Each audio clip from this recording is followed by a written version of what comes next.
Hello everyone, जय Hind and welcome to study battle.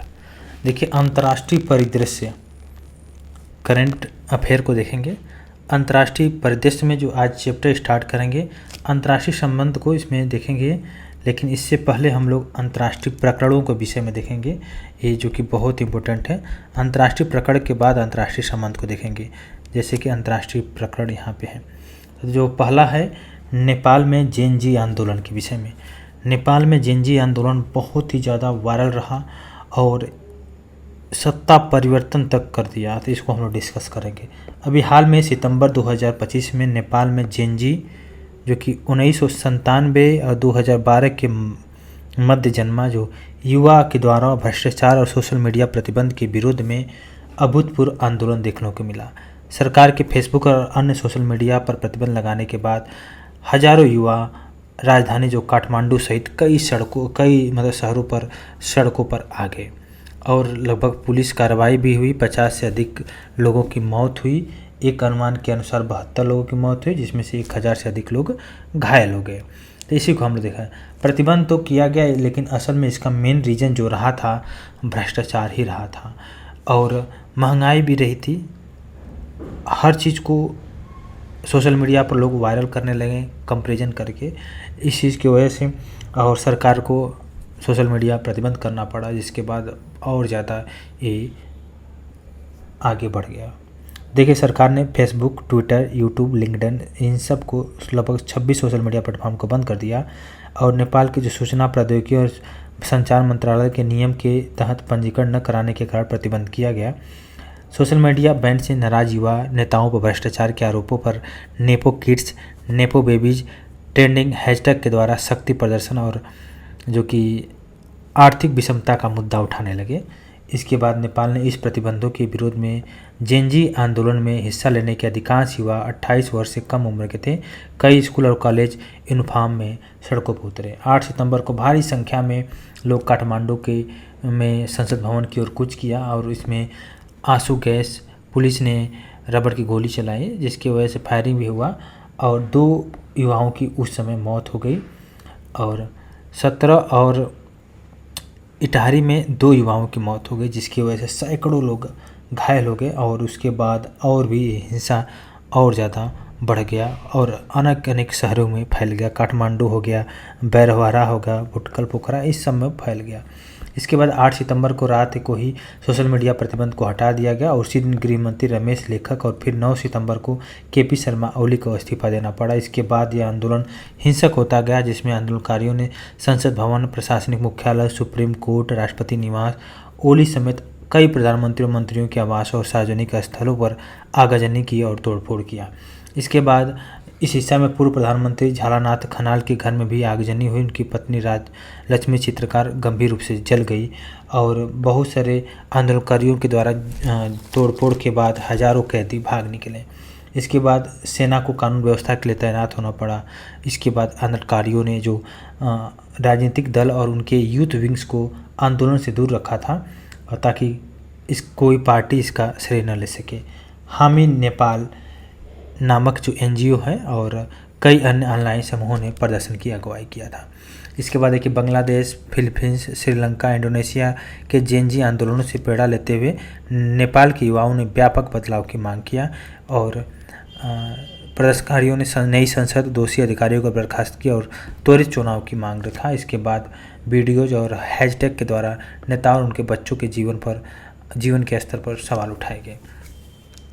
इसके बाद देखिए, नेपाल के सेनाध्यक्ष अशोक राज सिटगेल, राष्ट्रपति रामचंद्र पौडेल और जेनजी समूहों के प्रतिनिधियों के बीच वार्ताओं के कई दौर के बाद अंततः नेपाल की पूर्व मुख्य न्यायाधीश जो कि सुशीला कार्की को सत्ता का नेतृत्व सौंपने पर सहमति बनी। इसके बाद 12 सितंबर 2025 को राष्ट्रपति पौडेल के द्वारा सुशीला कार्की को अंतरिम प्रधानमंत्री बनाने और संसद को भंग करने की घोषणा किया। सुशीला कार्की ने उसी रात शपथ भी ग्रहण कर लिया। वे नेपाल की पहली महिला मुख्य न्यायाधीश थी 2016-17 के दौरान और वे पहली प्रधानमंत्री भी बनी। उन्होंने 5 मार्च 2026 को नेपाल में आम चुनाव कराए जाने की भी घोषणा किया। इसके बाद ऊपरी तौर पर भले ही ऐसा प्रतीत होता है कि वहाँ आंदोलन सोशल मीडिया प्रतिबंध के कारण भड़का, लेकिन वहाँ पे भ्रष्टाचार, भाई भतीजावाद और आर्थिक मोर्चे पर सरकार की नाकामियों ने देश की जनता और विशेषकर युवाओं में गहन असंतोष उत्पन्न किया। जेन जी जो कि हिंदी उच्चारण था जेन जी, और जेड के अमेरिकी उच्चारण जी के अनुरूप, यानी 1997-2012 के बीच जन्मे डिजिटल नोटिव्स अब सोशल मीडिया के ट्रेड सेंटर नहीं बल्कि सामाजिक राजनीतिक बदलाव के नए केंद्र बन चुके थे। तो इस तरह आप देख सकते हैं जनरेशन के विषय में, जनरेशन का वर्गीकरण और डेमोग्राफिक कोर्स के विषय में देख सकते हैं। देखिए जनरेशन लॉस्ट का हुआ था 1883 से 1900 के बीच में। जेन के विषय में आप देखा डिजिटल नेटिव सवाल नेतृत्व हो गया, जेन अल्फ़ा हो गया और जेन बीटा हो गया, इन सबको आप देख सकते हैं। ठीक है, इसके अलावा हम लोग बात करेंगे अगला जो कि है यूनिसेफ की बाल पोषण रिपोर्ट 2025 के विषय में। यूनिसेफ की 2025 की बाल पोषण रिपोर्ट ने एक महत्वपूर्ण आधुनिक स्वास्थ्य संकट की ओर दुनिया का ध्यान आकर्षित किया।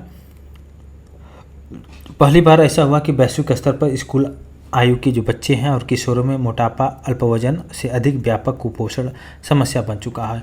इस रिपोर्ट में लगभग 188 मिलियन बच्चे जो कि 15 से लेकर 19 वर्ष की उम्र में अब मोटापे की श्रेणी में आते हैं, उन्हें डायबिटीज़, हृदय रोग, कैंसर जैसी बीमारियों में जोखिम डालता है। तो इसमें हम लोग देखेंगे, इसको प्रकाश डालेंगे। तो बाल पोषण रिपोर्ट 2025 का जो शीर्षक रहा है feeding profit, how feed environments are feeling या फेलिंग चिल्ड्रेन। ठीक है, 190 से अधिक देशों को इसमें आंकड़े को तैयार किया गया है। इसमें देखा गया तो लगभग 2000 में 3% था, लेकिन अभी ये बढ़कर 2025 में 9.4 तक पहुंच चुका है, जिसमें 5 से लेकर 19 वर्ष के जो बच्चे हैं उनमें अल्पवजन, ओवरवेट, जो कि अल्पवजन जो था कि बच्चों में 13% और किशोरों की संख्या में किशोरों तक 9.2% रह जाने की आकलन है। मोटापे की तुलना में कम है। मोटापा अब अल्पवजन बच्चों से ज़्यादा व्यापक है। यह स्थिति ऊपर सहारा जो अफ्रीका है, दक्षिण एशिया को छोड़कर सभी क्षेत्रों में देखी गई है। तो इसमें आप यही देख सकते हैं 5 से 19 वर्ष के जो बच्चे हैं लगभग 391 मिलियन बच्चे हैं, और जो कि अधिक वजन के हैं लगभग 42% मोटापे की श्रेणी में आते हैं। वहीं पर सन 2000 में और अधिक बच्चों के वजन के बच्चे और किशोरों में लगभग 30%, जो कि 194 मिलियन में मतलब 58 मिलियन मोटापे से ग्रस्त थे। उच्च आय वाले देशों में देखा है चिली में 27%, अमेरिका और यूएई में 21% है। ठीक है, इस तरह आप इसको देख सकते हैं। इंसुलिन और resistance, high blood pressure, type 2 diabetes बीमारी का खतरा मोटापे से स्पष्ट रूप से जुड़ा है। यूनिसेफ रिपोर्ट में बताया गया है कि sugar drinks, soft drinks, ultra processed food और जंक फूड का बच्चों के आहार में बढ़ता हिस्सा एक समस्या का कारण बना। विश्व के कई हिस्सों में पारंपरिक पोषक तत्वों से भरपूर आहार की जगह कैलोरी से भरपूर पर कम पोषण वाले जंक फूड ने ले लिया है। तो इस तरह आप देख सकते हैं बहुत ही स्वास्थ्य पर, बच्चों के स्वास्थ्य पर नकारात्मक प्रभाव डालता है। ठीक है, तो और बीमारियों की लागत लगभग $4 ट्रिलियन प्रति वर्ष से अधिक होने का भी अनुमान है। इसको ध्यान देने की ज़रूरत है। इसमें इसके अलावा हम लोग देखेंगे अगला है कि ग्रैंड इथोपियन रेनासा डैम के विषय में। ये भी बहुत इंपॉर्टेंट है अफ्रीका के, तो इसको याद करिएगा। अफ्रीका का जो डैम है सबसे बड़े जल विद्युत बांध जिसका नाम है ग्रैंड इथोपियन रेनासा डैम का आधिकारिक रूप से शुभारंभ हो गया है। यह इथोपिया और पूरे क्षेत्र की ऊर्जा संभावनाएं और राजनीतिक समीकरण बदलने की उम्मीद करता है। और यह ऐतिहासिक परियोजना नील नदी की एक सहायक है जो का नाम है ब्लू नील नदी पर निर्मित है, जिसका उद्घाटन 9 सितंबर 2025 को हुआ था। देखिए इसको आप 100% आप लिख लीजिए, ये आ रहा क्वेश्चन UPPCS 2025 में क्वेश्चन आ रहा है। ग्रैंड इथोपियन रेनासा डैम कहाँ पे अवस्थित है, किस नदी पर है, अफ्रीका में है, कौन सी नदी पर, नील नदी पर है, ये क्वेश्चन आ रहा है। ठीक है, ये चाहे आप जियोग्राफी में देखिए चाहे करंट समझ के, जैसे भी इससे क्वेश्चन इसी से इंटर रिलेट करके आया क्वेश्चन 100%।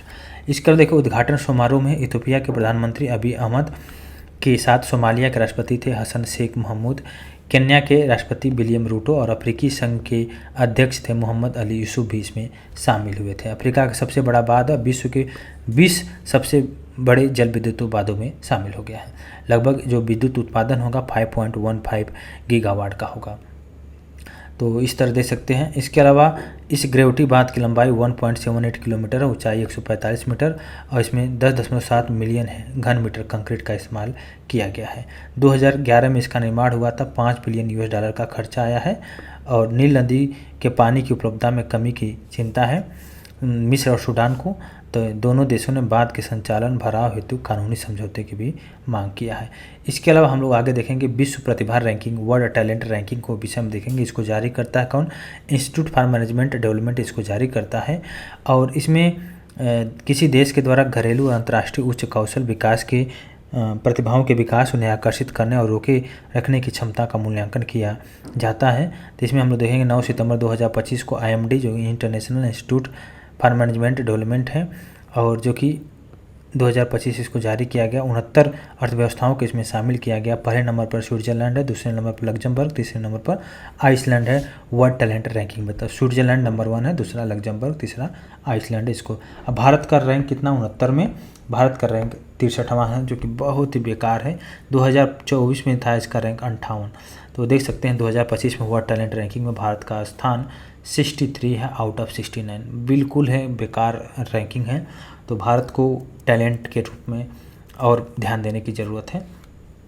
इसके अलावा देख सकते हैं UAE 9वां पे, USA 22 पे, फ्रांस को 26वां, 30 UK और चाइना को 38वां स्थान मिला है। और मंगोलिया को सबसे अंतिम स्थान 69वां मिला है। इजराइल का यमन में हूती मंत्रिमंडल पर हमला, ये भी इम्पोर्टेंट है। इजराइल का यमन में हूती मंत्रिमंडल पर हमला हुआ है। इजरायली वायुसेना ने यमन के सना में ऑपरेशन लकी, ये भी याद करें, ऑपरेशन लकी या ड्रॉप ऑफ लक, ठीक है, ये जो है हिब्रू नाम है जिसका नाम है टिपत मजल के तहत हूती नेताओं पर एक लक्षित हमला किया, जिसमें हूती प्रधानमंत्री अहमद अल अरावी सहित कई वरिष्ठ मंत्री मारे गए हैं। यह हमला हूती समूह के इजराइल और लाल क्षेत्र पर मिसाइल और ड्रोन हमले के जवाब में किया गया था, ठीक है। इसके अलावा आप देख सकते हैं, तो इसको आप इतना ही जानिए कि किसके द्वारा, इजराइल के द्वारा कहाँ पे हमला किया गया? हूती मंत्रिमंडल पर हमला किया गया।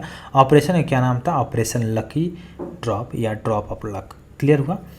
तो बस इतना जानिए। इसके अलावा थोड़ा सा पढ़ लीजिए।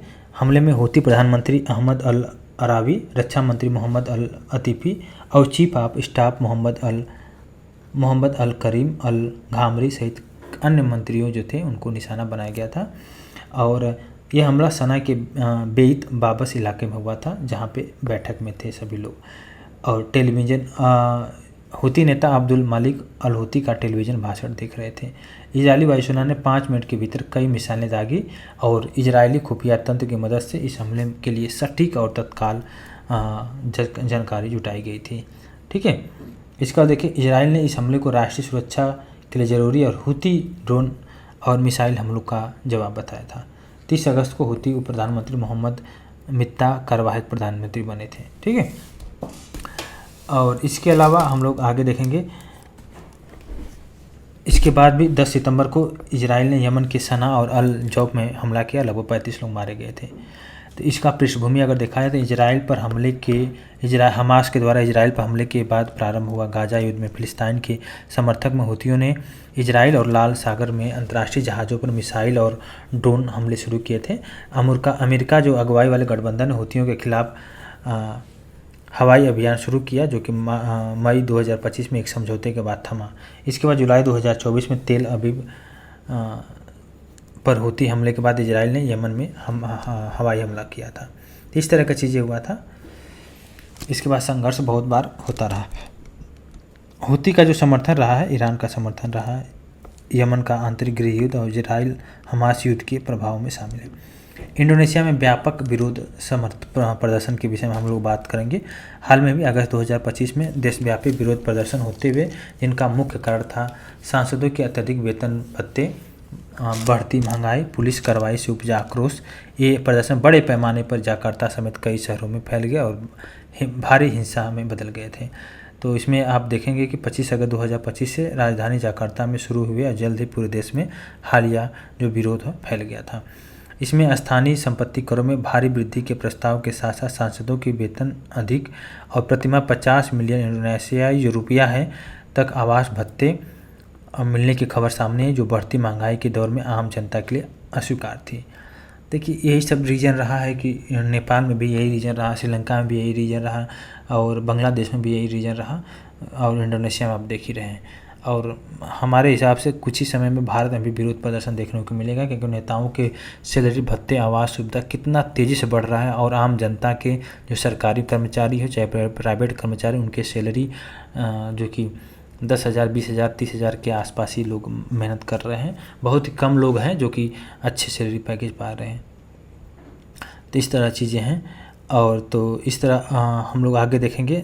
इसके अलावा गाज़ा पर इजरायली सैन्य नियंत्रण की योजना के विषय में हम लोग बात करें। अगस्त 2025 में इजराइल की जो सुरक्षा कैबिनेट के द्वारा गाज़ा सिटी पर सैन्य नियंत्रण की योजना को मंजूरी दिया है। फिलिस्तीन इजराइल संघर्ष के इतिहास में एक महत्वपूर्ण मोड़ है। यह निर्णय न केवल क्षेत्रीय भू राजनीति को प्रभावित करता है, बल्कि अंतर्राष्ट्रीय कानून, मानवीय संकट और वैश्विक राजनीति के संदर्भ में व्यापक चुनौतियाँ प्रस्तुत करता है। तो गाज़ा पट्टी जो भूमध्य सागर के तट पर स्थित है, बहुत इंपॉर्टेंट है। 365 वर्ग किलोमीटर का क्षेत्र है और दशकों से फिलिस्तीन इजराइल संघर्ष का केंद्र रहा है गाज़ा पट्टी।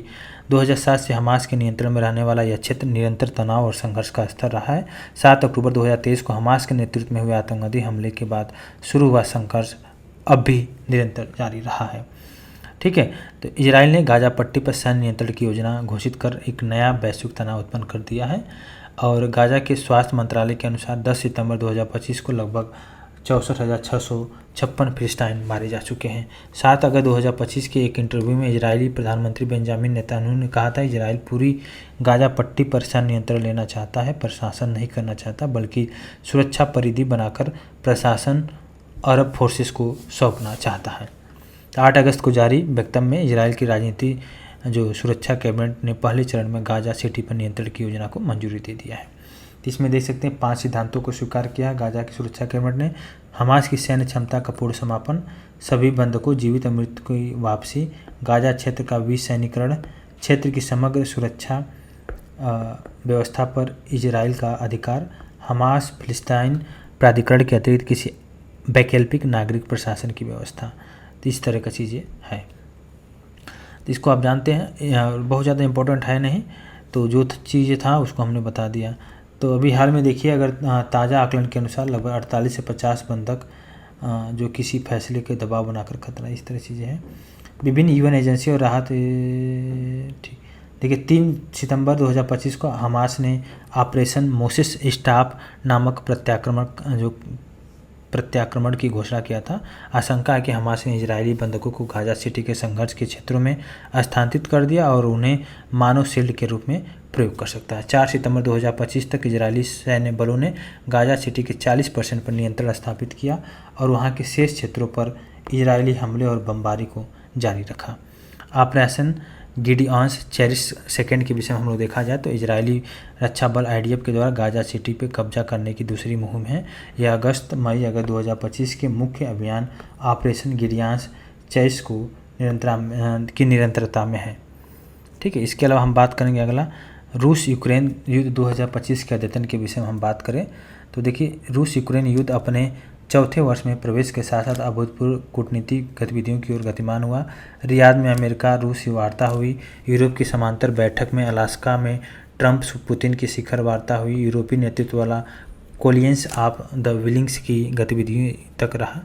इस प्रक्रिया में युद्ध विराम, यूक्रेन की सुरक्षा गारंटी और युद्धोत्तर पूर्व निर्माण की बहस को आगे बढ़ाया गया था। देखिए 3 वर्ष पूरा हो गया है और चौथे वर्ष में प्रवेश कर गया है। 12 फरवरी 2025 को बिहार में अमेरिकी राष्ट्रपति डोनाल्ड ट्रंप और रूसी राष्ट्रपति व्लादिमीर पुतिन के बीच फ़ोन पर वार्ता हुई। इसके बाद 18 फरवरी 2025 को सऊदी अरब के रियाद में यूक्रेन को लेकर अमेरिकी रूस की उच्च स्तरीय वार्ता हुई जिसमें यूक्रेन और यूरोपीय प्रतिनिधि शामिल नहीं थे। इस वार्ता में संबंध सुधारने, शांति वार्ता का मार्ग खोजने और डिप्लोमेटिक रिलेशन को बहाल करने की दिशा में प्रयास पर सहमति व्यक्त की है। 24 फरवरी 2025 को संयुक्त राष्ट्र महासभा में रूस के विरुद्ध निंदा प्रस्ताव पर मतदान के दौरान अमेरिका ने प्रस्ताव के विरुद्ध मतदान किया था। यह अमेरिका को अपने परंपरागत रूप से नीतिगत प्रस्थान था। इसके बाद हम लोग बात करेंगे 24 फरवरी को ही संयुक्त राष्ट्र सुरक्षा परिषद ने लगभग 2774 को 10 समर्थन और 5 अनुपस्थित मतों से पारित कर युद्ध समाप्ति की अपील किया। अब हम बात करेंगे रूस पर लंदन सम्मेलन के विषय में।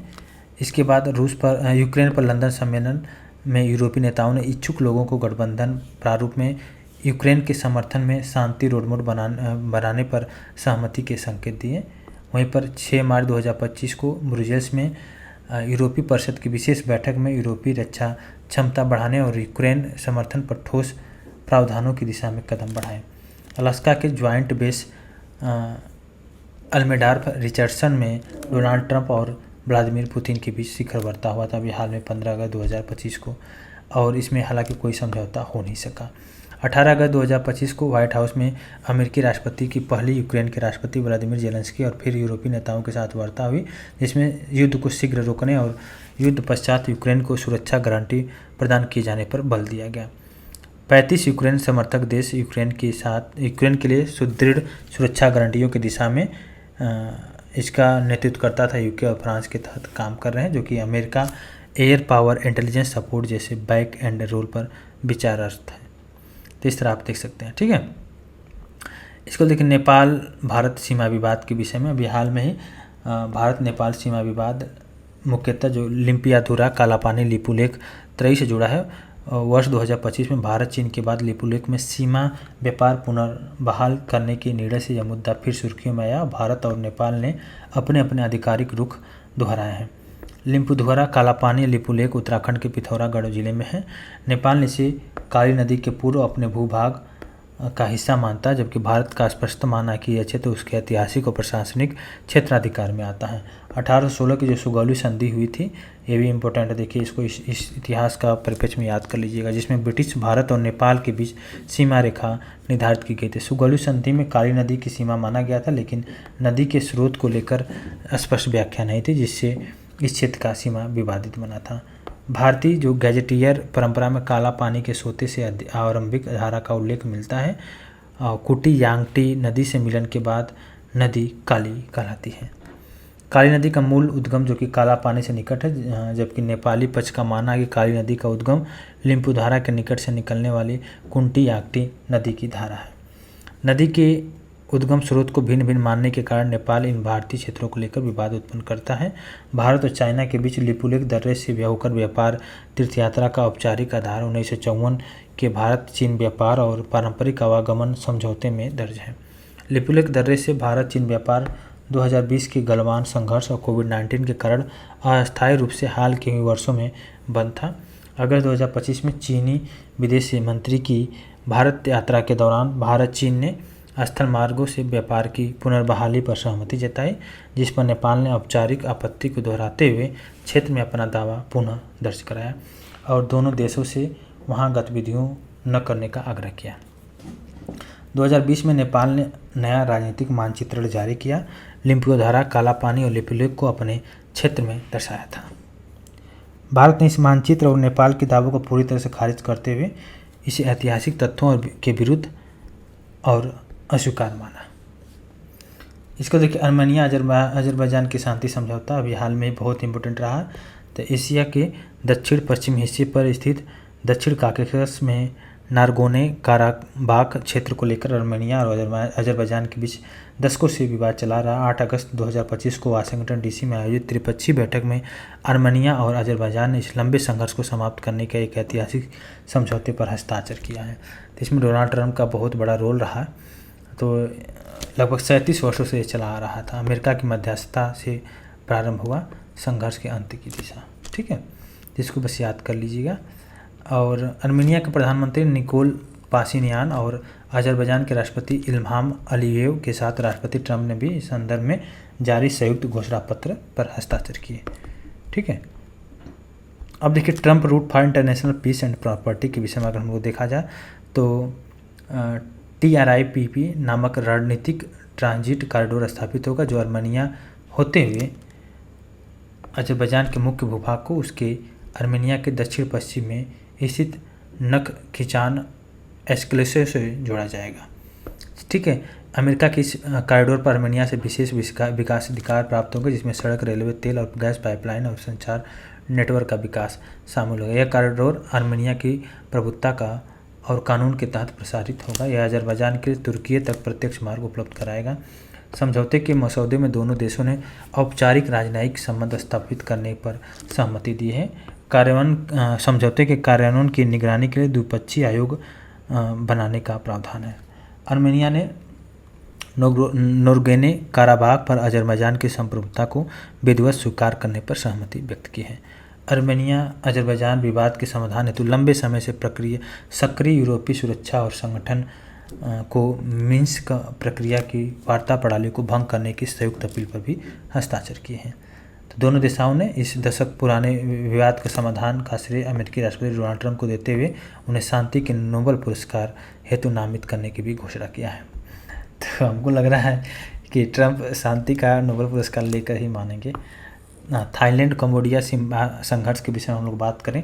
थाईलैंड कंबोडिया सीमा विवाद औपनिवेशिक युग के सीमांकन और प्राचीन खमेर हिंदू मंदिरों के स्वामित्व दावों से जुड़ा एक दीर्घकालीन मुद्दा है। जुलाई 2025 का हिंसक संघर्ष ऐसी ऐतिहासिक विवाद का हिस्सा था। औपनिवेशिक काल में फ्रांसीसी थाई संधियों 1904 और 1907 के तहत बनी सीमा रेखा को लेकर विवाद की नींव पड़ी। 1962 में इंटरनेशनल कोर्ट ऑफ जस्टिस ने फैसला दिया कि सीमावर्ती पीह विहार मंदिर कंबोडिया का हिस्सा है, थाईलैंड को वहाँ से सेना हटानी पड़ेगी। तो थाईलैंड कंबोडिया सीमा संघर्ष के विषय में आपने देखा। इसके अलावा इसमें लगभग 40 मौतें हुई थी, कई लोग घायल भी हुए थे, विस्थापित भी हुए। ठीक है, तो इसमें कूटनीतिक दबाव के तहत अमेरिकी राष्ट्रपति डोनाल्ड ट्रंप के फ़ोन कॉल और व्यापार वार्ताएं रोक देने की चेतावनी निर्णायक रही। 7 अगस्त 2025 को दोनों देशों के अधिकारियों की जनरल बॉर्डर कमेटी की असाधारण बैठक मलेशिया के कुआलालंपुर में हुई, जिसे मलेशिया के नेतृत्व में आसियान पर्यवेक्षक व्यवस्था के गठन पर सहमति बनी। ठीक है, इन्होंने भी डोनाल्ड ट्रंप को नोबेल का शांति पुरस्कार देने के लिए नामित करने की घोषणा किया। तिब्बत में चीन की बृहद बांध परियोजना के विषय में हम लोग बात करें तो चीन ने तिब्बत स्वायत्त क्षेत्र निंगजिंग प्रीफ्रेक्चरल शहर में यारलुंग तांग्सपो नदी पर दुनिया की सबसे बड़ी जल विद्युत परियोजना का निर्माण कार्य करने का शुरू कर दिया। यह परियोजना न केवल भारत की सुरक्षा के लिए गंभीर खतरा का विषय है, बल्कि जल के स्रोत पर पारिस्थितिकी पर भी गहरा प्रभाव डालता है। स्मरणीय पॉइंट यह है कि यह बांध परियोजना मेडांग हाइड्रो पावर स्टेशन के तहत निर्मित किया जा रहा है। यह परियोजना तिब्बत के निंगजिंग के मेडांग काउंटी में यारलुंग तांग्सपो नदी पर बनाई जा रही है। यह बांध परियोजना का निर्माण कार्य आधिकारिक रूप से 19 जुलाई 2025 को प्रारंभ हुआ और चीनी प्रधानमंत्री ली कियांग ने इस परियोजना का शिलान्यास किया था। 2024 दिसंबर में चीन सरकार से मंजूरी मिली थी। बृहद बांध परियोजना की कुल अनुमानित लागत लगभग 1.2 ट्रिलियन है। यह पूरी परियोजना पूरी होने पर दुनिया का सबसे बड़ा हाइड्रो पावर प्रोजेक्ट होगा और 5 कैस्केड जल स्टेशन शामिल है। लगभग 300 अरब किलोवाट घंटा बिजली उत्पादन की योजना है। ठीक है, जो चीन के 3 लार्जेस्ट बांध हैं इसका कितना है 22,500 मेगावाट की जो संस्थापित क्षमता के साथ वर्तमान में विश्व का सबसे बड़ा हाइड्रो पावर स्टेशन से भी काफ़ी अधिक है। तो सोच सकते हैं कुल क्षमता इसका कितना 60,000 मेगावाट। लेकिन अभी चीन के जो 3 लार्जेस्ट बांध है लगभग 22,500, उससे भी ट्रिपल। तो सोच सकते हैं कहाँ पे इसको दिया गया। इसको याद कर लिए, तिब्बत में चीन की बृहद बांध परियोजना कहाँ पे, निंगजिंग प्रीफ्रेक्चरल शहर में यारलुंग तांग्सपो ब्रह्मपुत्र नदी पर। भारत में जो ब्रह्मपुत्र नदी पर दुनिया का सबसे बड़ी जल विद्युत परियोजना का निर्माण कार्य शुरू कर दिया है। तो बहुत बड़ी खतरा है सुरक्षा की दृष्टि से, तो भारत को भी कुछ न कुछ इसके लिए करना पड़ेगा। तो यह परियोजना हिमालय पर्वत की एक विशाल घाटी में निर्मित की जा रही है, जहाँ पर यारलुंग तांग्सपो जो ब्रह्मपुत्र नदी काफ़ी ऊंचाई से गिरकर एक बड़ा यू टर्न लेती है। और उपलब्धि के विषय में देखा है तो उपलब्ध तकनीकों विवरण के अनुसार नमचा बरवा पर्वत के नीचे से लगभग 20 किलोमीटर लंबी 4 सुरंगें बनाकर नदी प्रवाह को इस परियोजना के विभिन्न जल विद्युत स्टेशनों से गुजारा जाएगा और लगभग 2030 के दशक के तक संचालित होने का अनुमान है। चीन इस बात परियोजना के जरिए जल प्रवाह को नियंत्रित कर सकता है। भारत में जल आपूर्ति प्रभावित हो सकती है, कभी बाढ़ ला सकता, कभी सूखा ला सकता है, इस तरह की चीज़ें भी हो सकता है। अरुणाचल प्रदेश के मुख्यमंत्री पेमा खांडू ने इसे वाटर बम करार दिया, जो सीमा के नज़दीक स्थित होने के कारण बड़ी चिंता का विषय है। भारत में असम और अरुणाचल प्रदेश समेत निचले जो तटवर्ती क्षेत्रों में जल संकट बढ़ने की संभावना है, विशेषकर शुष्क मौसम में। भूकंपीय दृष्टि से भी संवेदनशील माना जाता है क्योंकि बहुत बड़ा ये डैम है ना। इसमें अरुणाचल प्रदेश में सियांग नदी पर ऊपरी सियांग बहुउद्देशीय परियोजना पर प्रगति शामिल है। इसके अलावा हम लोग बात करें, भारत इससे निपटने के लिए देखिए रणनीतिक जल संचयन परियोजना जल प्रबंधन योजना पर काम कर रहा है। इजराइल का सीरिया हमला, जैसे कि आप जानते हैं, अभी हाल में जुलाई अगस्त 2025 में इजराइल वायुसेना ने सीरिया की जो राजधानी दमिश्क और उसके आसपास के कई क्षेत्रों में सरकारी ठिकानों पर हमला किया और इसका उद्देश्य यही था कि दक्षिणी सीरिया में दुश्मन सैनिकों को कमज़ोर करना, ड्रूज समुदाय की रक्षा बताकर सीरियाई सेना को नियंत्रित करना। तो इसमें हम लोग अगर बात करें तो देख सकते हैं 16 जुलाई 2025 को दमिश्क में इजराइल ने सीरियाई सेना मुख्यालय, रक्षा मंत्रालय और राष्ट्रपति महल के आसपास हवाई हमले किए, जिसमें कई नागरिक हताहत और घायल हुए। इस दिन इजराइल के द्वारा सुबैदा और दरुआ प्रांत में भी कई सैन्य और विरोधी ठिकानों पर हमले हुए और इसके पूर्व 13 जुलाई 2025 को सुबैदा में भड़के ड्रूज बेदुइन सामुदायिक हिंसक संघर्षों के बाद ड्रूज नेताओं ने इजराइल से सुरक्षा मांगी। 26 अगस्त 2025 को दमिश्क के आसपास अल किस्वा में इजरायली ड्रोन हमले में कई सीरियाई सैनिक मारे गए थे। इसके बाद इजराइल ने उस इलाके में हवाई और ज़मीनी हमले भी किए, जिसमें कई सैन्य ठिकाने क्षतिग्रस्त हुए थे। सीरियाई सरकार ने इन हमलों को अपनी संप्रभुता का उल्लंघन और अंतर्राष्ट्रीय कानून का उल्लंघन बताया। दिसंबर 2024 में बशर अल असद शासन के पतन के बाद सीरिया में शक्ति शून्य उत्पन्न हुआ, जिसका फ़ायदा उठाकर इजराइल ने दक्षिण पश्चिम सीरिया में कब्जा बढ़ाया। इजराइल ने गोलान हाइट्स में संयुक्त राष्ट्र पर्यवेक्षित जो कि डिसएंगेजमेंट जोन में घुसपैठ की और कई महत्वपूर्ण इलाकों और गांवों पर कब्जा किया था। देख सकते 1974 में डिसएंगेजमेंट समझौते को शून्य घोषित कर दिया और ऑपरेशन एरो ऑफ भासान नामक अभियान चलाकर सीरियाई सेना की सैन्य क्षमता को कमज़ोर कर दिया। तो इसको याद कर लीजिएगा। इसके अलावा देखिए अगला हम लोग अगर बात किया जाए यूक्रेन की यूनेस्को की विश्व धरोहर समिति का 47वां वार्षिक सत्र के विषय में हम लोग देखेंगे। तो यूनेस्को के विश्व धरोहर समिति का 47वां सत्र 6 से लेकर 16 जुलाई 2025 के मध्य पेरिस स्थित यूनेस्को मुख्यालय में स्थित संपन्न हुआ। इसकी अध्यक्षता बुल्गारिया के प्रोफेसर निकोलियो निनोन ने किया था। इस सत्र में 26 नए स्थलों को विश्व धरोहर सूची में जोड़ा गया। अफ्रीका के 3 स्थलों को खतरे की सूची से हटाया गया। स्मरणीय पॉइंट है कि विश्व की जो सांस्कृतिक और प्राकृतिक धरोहर के संरक्षण हेतु अभी समय के पक्षकार देशों की संख्या 196 है। विश्व धरोहर समिति इन्हीं देशों के चुने गए 21 प्रतिनिधियों से बनता है। गत वर्ष विश्व धरोहर समिति का 46वां सत्र नई दिल्ली में आयोजित हुआ था। 47वें सत्र के दौरान यूनेस्को की विश्व धरोहर सूची में कुल 26 स्थल सूचीबद्ध किए थे, जिसमें 21 सांस्कृतिक, 4 प्राकृतिक, 1 मिश्रित। मेडागास्कर के जो असिनाना के वर्षा वन, मिस्र के अबू मेना और लीबिया के गदामेस का पुराना शहर को संकटग्रस्त धरोहर की सूची से हटा दिया गया। इस सत्र में भारत के मराठा सैन्य परिदृश्य को यूनेस्को की विश्व धरोहर सूची में शामिल किया गया। भारत में विश्व धरोहर की जो संख्या हो गई 44 हो गई। 12 प्रमुख किले और 44 में देख सकते हैं कुल स्थल में 36 सांस्कृतिक, प्राकृतिक, 1 मिश्रित है। भारत के हाल के वर्षों में देख सकते हैं प्रविष्टियाँ 2021 में धौलावीरा को एक हड़प्पा कालीन शहर है गुजरात और काकती रुद्रेश्वर रामप्पा मंदिर तेलंगाना। 2023 शांति निकेतन पश्चिम बंगाल, होयसल के पवित्र मंदिर समूह कर्नाटक। 2024 के मोइदम अहम राजवंश का टीला दफन प्रणाली। 2025 मराठा सैन्य परिदृश्य। 15 सितंबर 2025 की स्थिति के अनुसार भारत के कुल 69 प्रत्याशित स्थल टेंटेटिव लिस्ट में है। मराठा सैन्य परिदृश्य के विषय में देखा जाए प्रमुख बिंदु। भारत का 44वां विश्व धरोहर स्थल महाराष्ट्र और तमिलनाडु के 12 किलों का समूह, जिसका निर्माण 17वीं शताब्दी के अंतिम भाग में से 19वीं शताब्दी के प्रारंभ के दौरान हुआ था। यह रायगढ़, शिवनेरी, प्रतापगढ़, राजगढ़, सिंधुदुर्ग, लोहागढ़, विजयदुर्ग, सालहेर, सुवर्णदुर्ग, खंडेरी, पन्हाला और जिंजी तमिलनाडु में स्थित के किले शामिल हैं। ठीक है, इसके अलावा हम लोग आगे देखेंगे कुल विश्व धरोहर स्थल देख सकते हैं 1248 हैं, जिसमें से 972 सांस्कृतिक, 235 प्राकृतिक और 41 मिश्रित हैं। कुल 170 देशों में अवस्थित हैं। विश्व धरोहर स्थलों वाले 5 देश में Italy 61, China 60, Germany 55, France 54, Spain 55 है। विश्व धरोहर स्थलों की संख्या के संदर्भ में वैश्विक रैंकिंग में भारत 6ठे स्थान पर और एशिया प्रशांत क्षेत्र में दूसरे स्थान पर है। बुल्गारिया को यूरोजोन में प्रवेश की स्वीकृति के विषय में देखा जाए तो 8 जुलाई 2025 को यूरोपीय संसद ने भारी बहुमत से बुल्गारिया के यूरो मुद्रा अपनाने के प्रस्ताव को स्वीकृति दिया है और उसी दिन यूरोपीय संघ की परिषद ने संबंधित अंतिम 3 कानूनी अधिनियम अपनाए हैं। 1 जनवरी 2026 को से बुल्गारिया की आधिकारिक मुद्रा यूरो होगी, वहीं पर यूरोजोन का 21वां सदस्य देश होगा।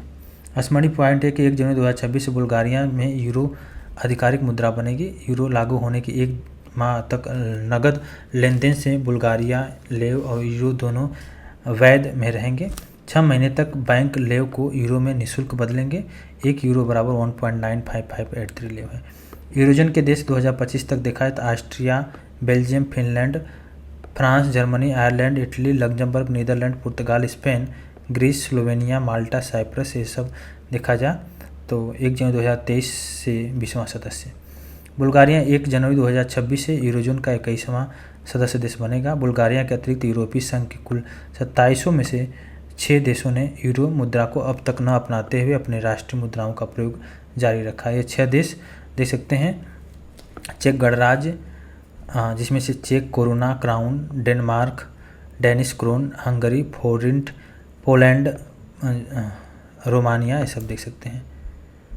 रोमानिया बुल्गारिया का संघेन क्षेत्र में शामिल हुआ, इसको देख लीजिएगा। संघेन क्षेत्र वर्तमान में कुल मिलाकर 29 देश है, जिसमें से 25 देश हैं और यूरोपीय सदस्य इसमें हैं।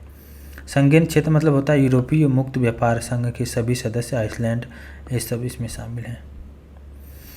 ठीक है, इसके अलावा देखेंगे शीर्ष तालिबानी नेताओं के विरुद्ध ICC का गिरफ्तारी वारंट, ये भी बहुत इंपॉर्टेंट है। ये देखिए, ये सब इसके बाद जो हम लोग आगे पढ़ेंगे फिर न्यू हम लोग पढ़ेंगे। ठीक है, अभी तो न्यू सब देख रहे हैं, जो पिछला जो आया था हम लोग उससे। शीर्ष तालिबानी नेताओं के विरुद्ध ICC का गिरफ्तारी वारंट। अंतर्राष्ट्रीय आपराधिक न्यायालय ने 8 जुलाई 2025 को अफगानिस्तान के तालिबान के सर्वोच्च नेता हिब्तुल्लाह अखुंद ख्वाजा और चीफ जस्टिस अब्दुल हकीम हक्कानी के विरुद्ध गिरफ्तारी वारंट जारी किए हैं। ठीक है, तो इसमें देखिए ये वारंट इन तालिबानी नेताओं पर अफगानिस्तान में उनकी 2021 में पुनः सत्ता वापसी के बाद अफगानी महिलाओं, लड़कियों और LGBTQ समुदायों के साथ किए जा रहे अत्याचारों के आरोप में जारी किया गया है।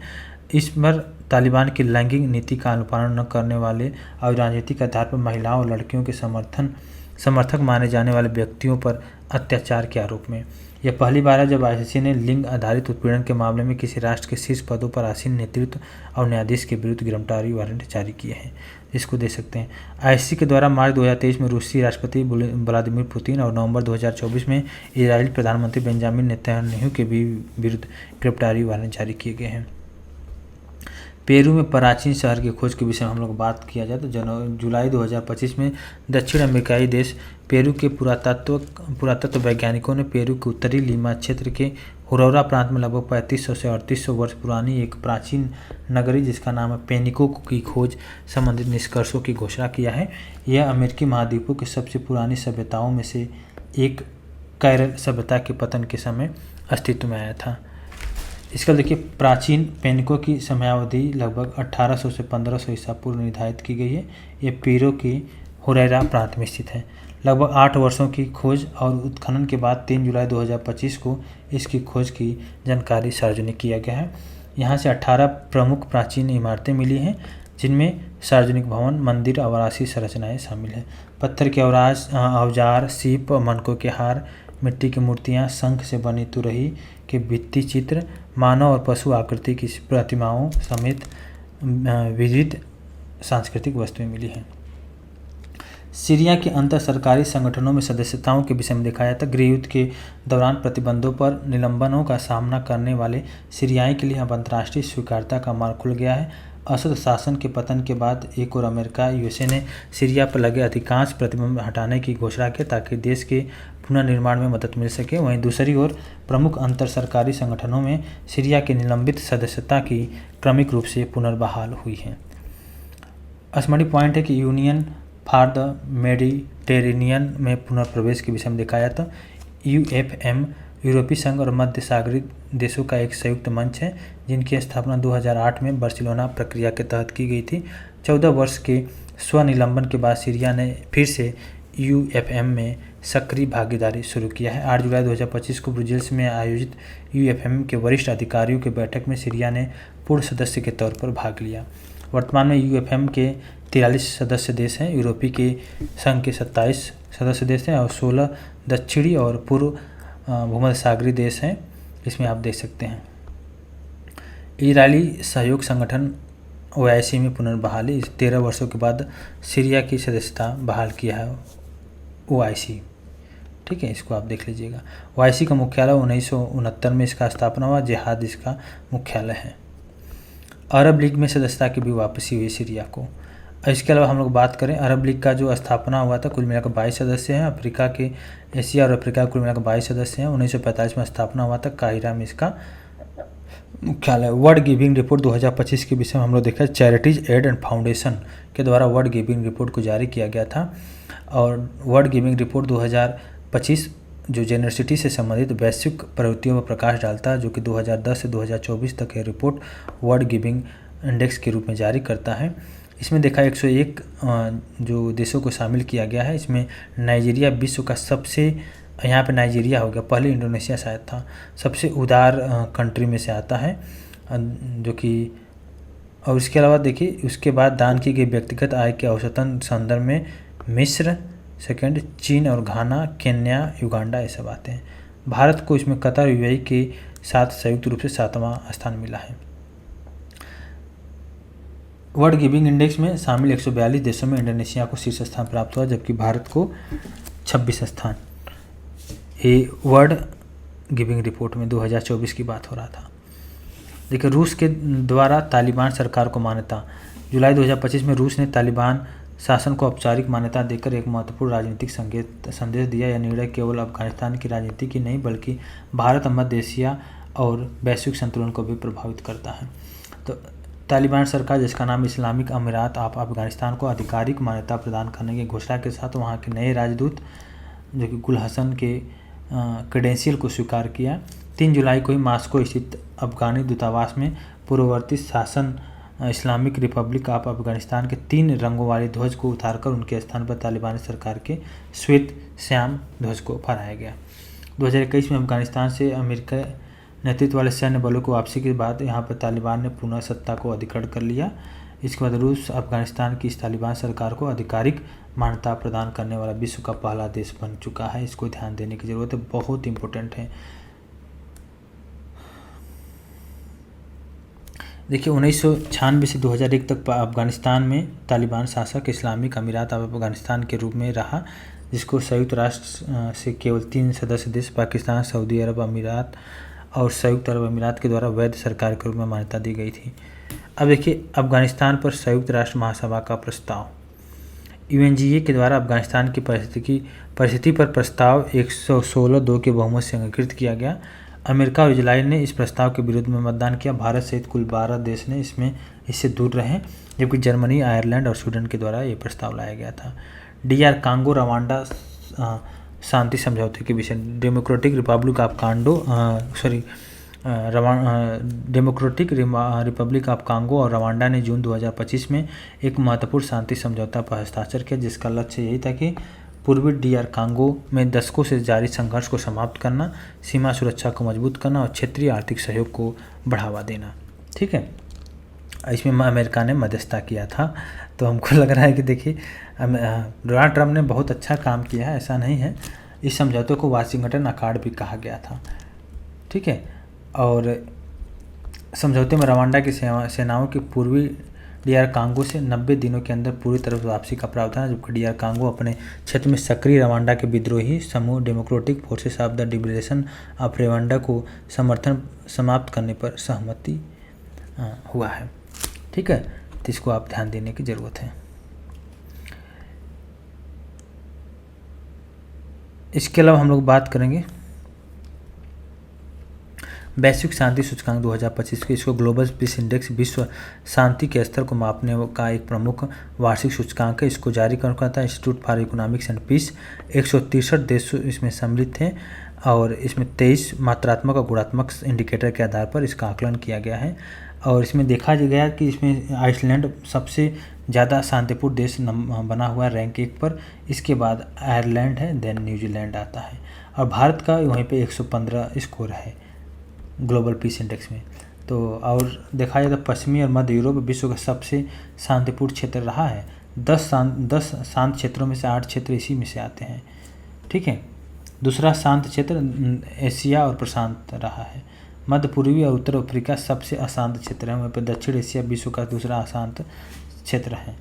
ठीक है, भारत का रैंक आपने देखा 115, वहीं पर भूटान का रैंक 21, नेपाल का 76, श्रीलंका का 97, पाकिस्तान का 144, अफगानिस्तान का 158। बांग्लादेश का रैंक में सबसे नाटकीय गिरावट आई है, वह 33 स्थान से फिसल कर 123वें स्थान पहुंच गया क्योंकि राजनीतिक उथल पुथल आपको देखने को। अभी नेपाल में भी वही हाल होगा। इसके अलावा देखें नेपाल का कितना रैंक है, अभी नेपाल में 76 है। हालांकि देखिए रैंक बन गया था, लेकिन अभी जो बनेगा तो ये 140-50 पर जाएगा। ग्लोबल लिविलिटी इंडेक्स के विषय में अगर हम लोग बात किया जाए तो जून 2025 में ब्रिटिश मीडिया समूह द इकोनॉमिस्ट ग्रुप के शोध और विश्लेषण प्रभाग इकोनॉमिक इंटेलिजेंस यूनिट के द्वारा ग्लोबल लिविलिटी सूचकांक 2025 को जारी किया गया। कोपेनहेगन डेनमार्क के इस सूचकांक में 173 शहरों में शीर्ष स्थान कोपेनहेगन को प्राप्त हुआ। विश्व में सर्वाधिक रहने के योग्य शहर है कोपेनहेगन डेनमार्क का। ठीक है, वहीं पर वियना को पिछाड़ दिया है और वियना सेकंड नंबर पर, Zurich Switzerland second third, Melbourne Australia का और 5वां नंबर पर जेनेवा स्विट्जरलैंड है। दमिश्क सीरिया का सबसे अशांत सबसे न रहने योग्य है। वहीं पर अंतिम 5 में त्रिपोली भी है, ढाका बांग्लादेश का, कराची पाकिस्तान का, अल्जीरियस भी है। वहीं पर सबसे अधिक सुधार हुआ सऊदी अरब का अल खोबर क्षेत्र, जो कि 13 स्थानों का सुधार हुआ था। वहीं पर अपने प्यारा देश भारत के विषय में अगर थोड़ा सा डिस्कस करें तो पश्चिमी यूरोप के लिए विश्व का सबसे सर्वश्रेष्ठ प्रदर्शन क्षेत्र है कौन सा, कनाडा का कैलहरी शहर। तो अब देखिए इसमें भारत के विषय में कुछ ज़्यादा दिया नहीं है, तो हम लोग क्या ही देखेंगे। अब देखिए वैश्विक लैंगिंग अंतराल रिपोर्ट 2025 के विषय में अगर हम लोग बात किया जाए तो इसको अभी हाल में ही 11 जून 2025 को वैश्विक लैंगिंग अंतराल रिपोर्ट को जारी किया गया है। और इसमें हम लोग देखेंगे 4 आयाम होते हैं। 4 आयाम जो कि होता है आर्थिक सहभागिता और अवसर, शैक्षिक उपलब्धि, स्वास्थ्य और उत्तरजीविता, राजनीतिक सशक्तिकरण में पुरुषों और महिलाओं के बीच अंतर को मापता है। 0 से 1 स्कोर है यहाँ पे, 1 100% को पूर्ण लैंगिक समानता और 0 पूरी असमानता को दर्शाता है। इस रिपोर्ट में विश्व की 148 अर्थव्यवस्थाओं में लैंगिक समानता की दिशा में हुई प्रगति का मापन प्रस्तुत किया गया है। विश्व स्तर पर लैंगिक अंतराल का लगभग 69% समाप्त हो गया, यानी अभी भी लगभग 31% अंतराल शेष है। वर्तमान गति से पूर्ण लैंगिक समानता हासिल करने में लगभग 123 वर्ष लगेंगे। कोई भी देश अभी पूर्ण समानता तक नहीं पहुंचा है। आइसलैंड लगातार 16वें वर्ष विश्व में प्रथम स्थान पर है, जिसमें 92.6% लैंगिक अंतराल बांट लिया। आइसलैंड के पश्चात फिनलैंड सेकंड नंबर पे, नॉर्वे थर्ड, यूनाइटेड किंगडम चौथे और न्यूजीलैंड 5वें स्थान है। सबसे निचले देश में देखा है तो पाकिस्तान 148 है, वहीं पर सूडान और 60 है। इसके अलावा देख सकते हैं भारत 131वें नंबर पे है, इसको देख सकते हैं। सतत विकास रिपोर्ट और ऊर्जा से ये सब अब देखिए रिपोर्ट हम लोग अब देखेंगे अगले चैप्टर में, अगले मतलब लेक्चर में। Thank you. सतत विकास रिपोर्ट 2025 देखिए वर्ष 2015 में ही सभी संयुक्त राष्ट्र देशों के द्वारा सतत विकास रिपोर्ट 2030 अंगीकृत किया गया। तो इसका the 2030 agenda for sustainable development अंगीकृत किया गया था। इसमें 17 SDG और 169 उपलक्ष्य निर्धारित किए गए। 2030 तक प्राप्त किया गया सतत विकास रिपोर्ट इन्हीं लक्ष्यों और उपलक्ष्यों की प्राप्ति की दिशा में हो रही प्रतिवर्ष प्रगति का प्रतिवर्ष वैश्विक अवलोकन करता है। तो इसको देखें 24 जून 2025 को सस्टेनेबल डेवलपमेंट सॉल्यूशन नेटवर्क के द्वारा सतत विकास रिपोर्ट को जारी किया गया। 10वां संस्करण था। इसका शीर्षक रहा financing sustainable development to 2030 and mid century. SDG सूचकांक 2025 के अंतर्गत कुल 167 देशों को रैंक प्रदान किया गया। इस सूचकांक में किसी देश को प्राप्त स्कोर सबसे खराब संभावित स्कोर 0 और लक्ष्य 100 के बीच उसकी स्थिति को इंगित करता है। SDG सूचकांक 2025 में शीर्ष 5 देश फिनलैंड, स्वीडन, डेनमार्क, जर्मनी और फ्रांस हैं। इस सूचकांक में सबसे निचले स्तर पर 5 देश हैं, 167 दक्षिणी सूडान और उसके बाद मध्य अमेरिकी गणराज्य चाड। भारत का SDG में बहुत इंपॉर्टेंट है। 167 देशों में ओवरऑल 99 स्थान मिला है भारत को 167 देशों में। लेटेस्ट रैंकिंग है 2025 का SDG रैंकिंग तो 99। इससे भारत ने पहली बार इसमें 100 देशों में स्थान प्राप्त किया है। ठीक है, 2024 में 109वें स्थान पर था। ठीक है, इसे देख सकते हैं। भारत का जो पड़ोसी देश है जैसे कि चाइना का 49 है, मालदीव 53 है, भूटान 74, नेपाल का 85, श्रीलंका का 93, बांग्लादेश 114, म्यांमार 116, पाकिस्तान 140, अफगानिस्तान 104। देखिए भारत से जो पड़ोसी देश है कुछ तो बहुत अच्छे, जैसे कि चाइना हो गया, मालदीव हो गया, भूटान हो गया, नेपाल हो गया, श्रीलंका हो गया, इतना तो भारत से अच्छे हैं एसडीजी रैंकिंग में। एसडीजी बिल्कुल ही ज़रूरी है, इसमें आपको जितने भी उपलक्ष्य हैं बहुत ही अच्छी रैंकिंग है। इसको ये भारत के स्वास्थ्य से लेकर, शिक्षा से लेकर, गरीबी से लेकर, जल आपूर्ति के लोगों सब चीज़ को दिखाता है। जो 17 लक्ष्य होते हैं उसको देखेंगे तो उस आधार पर रैंकिंग को तैयार करते हैं। आईएमडी विश्व प्रतिस्पर्धात्मक रैंकिंग 2025 के विषय में देखा है तो वर्ल्ड कॉम्पिटिटिवनेस रैंकिंग के 37वें संस्करण को जारी किया गया। इसको जारी किसने किया है?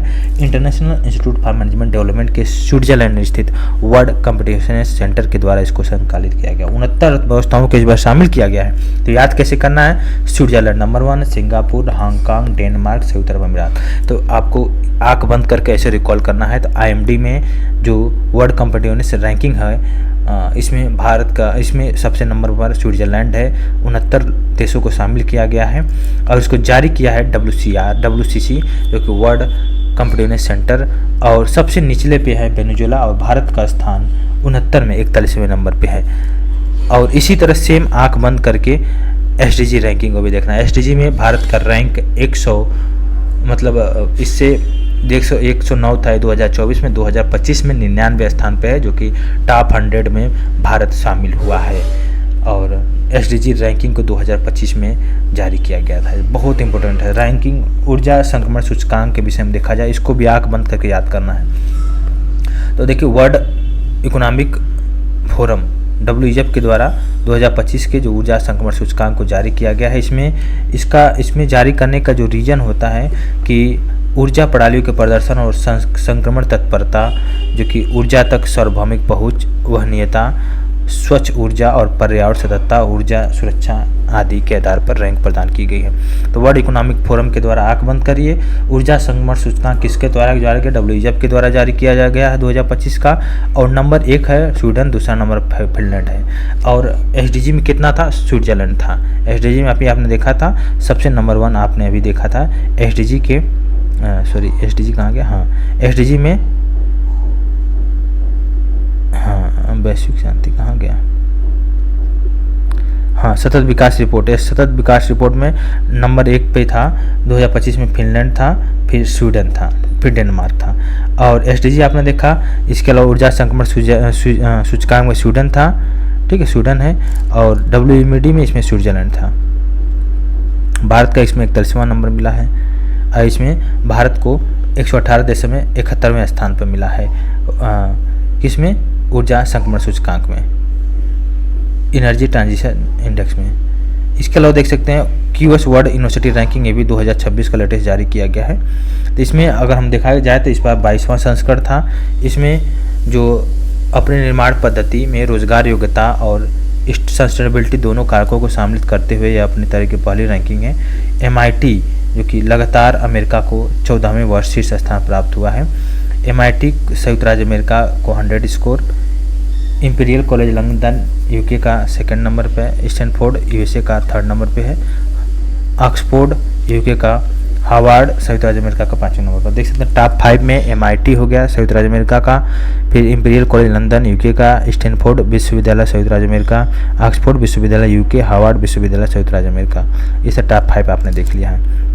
भारत के कुल 54 संस्थानों को शामिल किया गया। IIT दिल्ली को ओवरऑल रूप से 123वां नंबर पर मिला है। तो भारत की तरफ से टॉप IIT दिल्ली है, फिर IIT बॉम्बे, फिर IIT मद्रास, फिर IIT खड़गपुर। मतलब टॉप 100 में भी भारत का कोई भी संस्थान नहीं है। तो सोच सकते हैं। इजराइल और ईरान युद्ध 2025 के विषय में हम लोग बात करेंगे। इजराइल ईरान तो बहुत ज़्यादा फेमस रहा, इसको विषय में आप जानते भी हैं।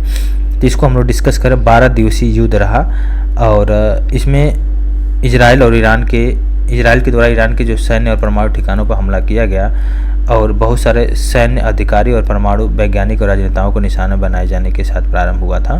तो इजराइल 13 जून को सुबह इजराइल ने ईरान पर व्यापक हमला किया, जिसको बोला गया ऑपरेशन राइजिंग लायन का नाम दिया गया।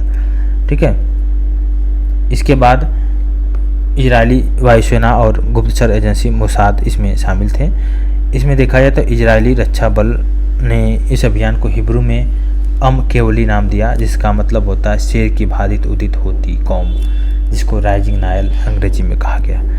इसमें इजराइल ने बहुत से ईरान के शीर्ष commander Gholam Ali Rashid, Iran के सशस्त्र बलों के chief of staff Mohammad Bagheri और इस तरह आदि लोगों को मार दिया। इसके बाद ईरान ने भी हमला किया इजराइल के ऊपर, जिसको नाम दिया ऑपरेशन टू प्रॉमिस थर्ड। ठीक है, तो कई हवाई अड्डों को निशाना बनाया इजराइल के, और इजराइल के द्वारा शीर्ष सैन्य कमांडर गुलाम अली रशीद के मारे जाने के बाद अली सामदनी को शीर्ष कमांडर बनाया गया। उसके बाद इजराइल हमले में भी 17 जून 2025 को अली सामदानी भी मारे गए थे। इस युद्ध में अमेरिका की भूमिका इजराइल के समर्थक के तौर पर स्पष्ट परिलक्षित हुई है।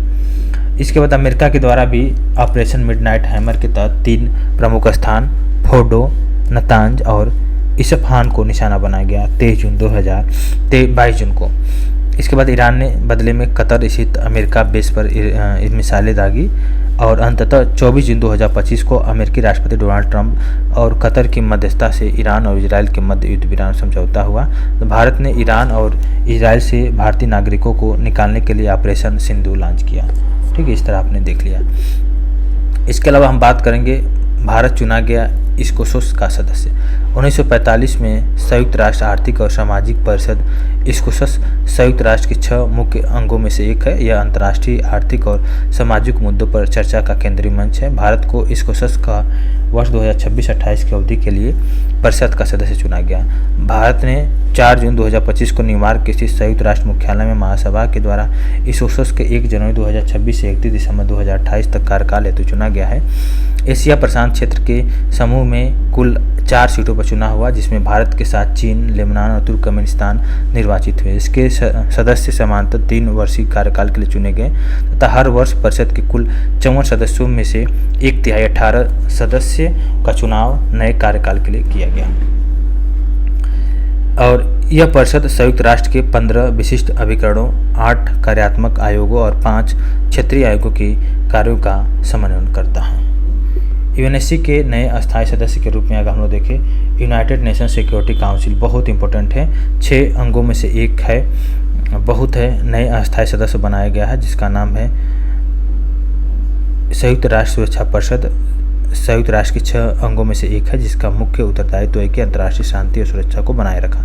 इसमें 15 सदस्य होते हैं, 5 अस्थायी, 10 अस्थायी होते हैं। तो अस्थायी सदस्यों में चीन, फ्रांस, रूस, यूनाइटेड किंगडम और संयुक्त राज्य अमेरिका शामिल है, जबकि 10 अस्थायी में हर 2 वर्ष में चुनाव होता है। इसमें देखा जाए तो 3 जून 2024 को संयुक्त राष्ट्र महासभा ने 69वें सत्र के दौरान बहरीन, कोलंबिया, कांगो, लोकतांत्रिक गणराज्य, लाटविया और लाइबेरिया को 1 जून 2026 से 31 दिसंबर 2027 अवधि हेतु सुरक्षा परिषद के अस्थायी सदस्य के रूप में निर्वाचित किया है। तो अब वर्तमान में देख सकते हैं नए निर्वाचित सदस्य जो हुए अस्थायी तौर पर अल्जीरिया, गुयाना, दक्षिण कोरिया, सियरा लियोन और स्लोवानिया का स्थान, जिनका कार्यकाल 31 दिसंबर 2025 को समाप्त हो जाएगा। इसके बाद ये सदस्य देश आ जाएंगे। ठीक है, और वर्तमान में 5 अन्य अस्थायी सदस्य जो हैं 1 जनवरी 2025 से 31 दिसंबर 2026 तक इनका कार्यकाल रहेगा। डेनमार्क, ग्रीस, पाकिस्तान, पनामा और सोमालिया। तो पाकिस्तान भी हो गया इसमें। इसके अलावा हम लोग बात किया जाएगा विश्व प्रेस स्वतंत्रता सूचकांक, बहुत इंपॉर्टेंट है। इसको रिपोर्टर्स विदाउट बॉर्डर्स ने इसको जारी करता है। इसका 23वां संस्करण था। 180 देशों को इसमें शामिल किया गया है। इस बार जो कि पत्रकारिता को बिल्कुल डिफ़िकल्ट सिचुएशन के रूप में अंगीकृत किया गया है। तो हम लोग देखेंगे भारत का रैंकिंग। तो विश्व प्रेस स्वतंत्रता 2025 में जो शीर्ष स्थान पर नॉर्वे है, उसके बाद एस्टोनिया। तो नॉर्वे में जो नंबर 1 होने का रीज़न है कि यहाँ पर पत्रकारिता करना बहुत ही आसान है। यहाँ की आवाज़ों को दबाया नहीं जाता। यहाँ पे पत्रकार जो उचित ढंग से जो सही है उसी को छापते हैं, उसी को आगे प्रसारित करते हैं। वहीं पर भारत का रैंक भी देखेंगे, सबसे निचले स्तर पर सबसे खराब पत्रकारिता इरिट्रिया में है, देन उत्तर कोरिया, देन चाइना में है। वहीं पर अगर भारत की स्थिति भी देखा है तो 151 नंबर पे है। तो भारत की स्थिति भी बहुत अच्छा नहीं थी, लेकिन हालांकि 8 अंकों का सुधार हुआ 2024 से अभी तक। भारत से बेकार कंडीशन भारत के पड़ोसी देश पाकिस्तान का है, भूटान का है, म्यांमार का है और अफगानिस्तान का है। भारत से अच्छे पोजीशन पे हैं नेपाल, मालदीव और श्रीलंका। विश्व सैन्य खर्च प्रवृत्तियां रिपोर्ट 2024 के विषय में देखा जाए तो SIPRI Stockholm international peace research institute के द्वारा 28 अप्रैल 2025 को ट्रेंड्स इन वर्ल्ड मिलिट्री 2024 को रिपोर्ट को जारी किया गया है। और विश्व सैन्य खर्च प्रवृत्ति 2024 रिपोर्ट के अनुसार वर्ष 2024 में विश्व सैन्य खर्च 2718 बिलियन यूएस डॉलर तक पहुंच गया, जो वर्ष 2023 से 9.4% अधिक है। सिप्री के द्वारा दर्ज किया गया अब तक का सबसे अधिक वैश्विक सैन्य खर्च है और इसमें लगातार 10वें वर्ष वृद्धि हुई है। विश्व के सकल घरेलू उत्पाद जीडीपी में सैन्य व्यय का हिस्सा वर्ष 2024 में 2.5% के स्तर पर रहा है। सरकारी व्यय के हिस्से के रूप में औसत सैन्य व्यय 2024 में 7.1% हो गया और प्रति व्यक्ति सैन्य व्यय 1990 के बाद सबसे अधिक 334 बिलियन यूएस डॉलर रहा। 334 यूएस डॉलर रहा। ठीक है, तो 5 बड़े सैन्य खर्च करने वाला देश यूएसए है। यूएसए 997 बिलियन यूएस डॉलर, और उसके बाद चाइना है 314। तो इसे देखिए अमेरिका और चाइना कितने बड़े हैं। उसके बाद रसिया, भारत भी कम नहीं है, भारत भी 86.1 बिलियन डॉलर इसका था। तो देख सकते हैं संयुक्त रूप से जो इतने देश है, जो 5 देश हैं, लगभग 60% सैन्य पर खर्च करते हैं। और कुल विश्व सैन्य खर्च में यूएसए की हिस्सेदारी अकेले 37 पॉइंट है, सोच सकते हैं। चाइना का 12% है, रसिया का 5.5, जर्मनी का 3.3। तो देख सकते हैं इसमें रसिया कितना आगे है। रसिया फिर भी कम है, चाइना फिर भी 12% है, और यूएसए कितना 37%। भारत का सैन्य खर्च 2024 में जीडीपी का 2.3% ही रहना। कम से कम भारत को जीडीपी का कम से कम बढ़ाना चाहिए। शिक्षा और सैन्य, शिक्षा भी ज़रूरी है, सैन्य भी ज़रूरी है, तो कम से कम हमारे हिसाब से 5% तो रहना ही चाहिए। शिक्षा को जीडीपी का कम से कम 10% से नीचे नहीं होना चाहिए शिक्षा, क्योंकि शिक्षा, सैन्य और उसके बाद इंफ्रास्ट्रक्चर ये ऐसा है कि जो भारत के हाल को बदल सकता है। द एशिया यूनिवर्सिटी रैंकिंग के विषय में देखा 853 विश्वविद्यालयों को शामिल किया गया है। Times higher education Asia university ranking 2025 April में जारी हुई थी। भारत के 107 विश्वविद्यालयों को शामिल किया गया है। जापान के 119 संस्थाओं को शामिल करके प्रथम स्थान दिया गया है। सबसे नंबर 1 पे है सिंगुआ university China, Peking university China और नेशनल यूनिवर्सिटी ऑफ सिंगापुर तीसरे नंबर पे। भारत का आईआईसी बेंगलुरु 38 नंबर पे है। अन्ना विश्वविद्यालय चेन्नई 111, आईआईटी इंदौर 131 है। इस तरह है। विश्व सामाजिक रिपोर्ट 2025 के विषय में हम बात किया जाए तो विश्व वर्ल्ड स्पेशल रिपोर्ट 2025 संयुक्त राष्ट्र और आर्थिक सामाजिक मामलों के विभाग के द्वारा 24 अप्रैल 2025 को शीर्षक जिसका रहा है new policy consensus to accelerate social progress शीर्षक रहा है, इसके सहयोग से प्रकाशित किया गया। इसमें 60% लोग संघर्ष की स्थिति में स्ट्रगल कर रहे हैं, 12% लोग सफरिंग कर रहे हैं, पीड़ा में। तो इस तरह देख सकते हैं विश्व में 69 करोड़ से अधिक अत्यंत गरीबी है, यानी प्रतिदिन $2.15 से भी कम में जीवन यापन कर रहे हैं। 2.8 अरब से अधिक लोग अर्थात विश्व की 1/3 से ज़्यादा आबादी $2.15 से $6.85 के प्रतिदिन व्यय में जीवन यापन कर रहे हैं। विश्व बैंक ने अंतर्राष्ट्रीय गरीबी रेखा को $2.15 से बढ़ाकर $3.00 प्रति व्यक्ति प्रतिदिन कर दिया है। प्रत्येक 5 में से लगभग एक प्रति व्यक्ति जलवायु आपदाओं के उच्च जोखिम में है। 2024 में हर 7 में से एक व्यक्ति किसी न किसी संघर्ष की चपेट में रहा है। 2010 में अब तक राज्य या राष्ट्र आधारित संघर्षों की संख्या दोगुनी हो गई है। 2022 में विश्व के 29 देशों में शीर्ष प्रतिशत 1% आबादी के साथ देश के कुल आय का 20% से अधिक हिस्सा था। इन देशों में चिली, भारत, मैक्सिको, सऊदी अरब और संयुक्त राज्य अमेरिका शामिल है। वैश्विक पवन रिपोर्ट 2025 के विषय में ग्लोबल वाइंड रिपोर्ट 2025 में विश्व स्तर पर पवन ऊर्जा उद्योग के प्रदर्शन का एक व्यापक अवलोकन प्रस्तुत करता है। यह रिपोर्ट पवन ऊर्जा की वृद्धि को त्वरित करने के लिए समाधान भी प्रस्तुत करती है। 23 अप्रैल 2025 को वैश्विक पवन ऊर्जा परिषद के द्वारा लंदन यूके में वैश्विक पवन रिपोर्ट 2025 को जारी किया गया है। विश्व भर में रिकॉर्ड 117 गीगावाट की नई पवन ऊर्जा क्षमता स्थापित की गई है। इसमें देखा जाए तो कुल वैश्विक पवन ऊर्जा स्थापित क्षमता 1.14 टेरावाट तक पहुंच गई है। तो देख सकते हैं वैश्विक पवन ऊर्जा परिषद द्वारा लंदन यूके में वैश्विक पवन रिपोर्ट 2025 को जारी किया गया है। विश्व भर में रिकॉर्ड 117 गीगावाट की नई पवन ऊर्जा क्षमता स्थापित की गई है। तो देख सकते हैं पवन ऊर्जा में सबसे नंबर 1 पर चाइना अकेले 520 गीगावाट का है। मतलब अकेले पूरे विश्व के जो पवन ऊर्जा में 46% योगदान तो चाइना का ही है। और संयुक्त राज्य अमेरिका का भी 154.3 गीगावाट है, जो कि दूसरे स्थान पर। जर्मनी 72.8 तीसरे स्थान पर। भारत 48.2 के साथ चौथे स्थान पर है। भारत को भी कम से कम तो तीसरे स्थान पर होना ही चाहिए। जर्मनी को जल्दी से ओवरटेक करके भारत तीसरे स्थान में बन जाएगा तो उस दिन सेलिब्रेट किया जाएगा। भारत की कुल पवन ऊर्जा स्थापित क्षमता 2025 तक 51.06 गीगावाट है और 31 अगस्त 2025 तक 52.68 गीगावाट तक पहुंच चुका है। तो सोच सकते हैं कि भारत और चाइना में एक बार कंपैरिजन करिए। भारत 52.68 है, चाइना है 520.6 गीगावाट। तो मतलब भारत से कितना गुना आगे है चाइना, लगभग 10 गुना। इसके अलावा देखिए, भारत विश्व में कुल नवीकरणीय ऊर्जा क्षमता के संदर्भ में चौथे स्थान पर, पवन ऊर्जा क्षमता में भी चौथे स्थान पर, सौर ऊर्जा स्थापित क्षमता में तीसरे स्थान। इसके अलावा हम बात करें अंतर्राष्ट्रीय बौद्धिक संपदा सूचकांक के विषय में हम लोग बात किया जाए तो यूएस चैम्बर्स ऑफ कॉमर्स से संबंधित ग्लोबल इनोवेशन पॉलिसी सेंटर के विषय में हम लोग डिस्कस कर रहे हैं। तो अगर इसमें हम बात किया जाए तो ग्लोबल इनोवेशन पॉलिसी सेंटर के द्वारा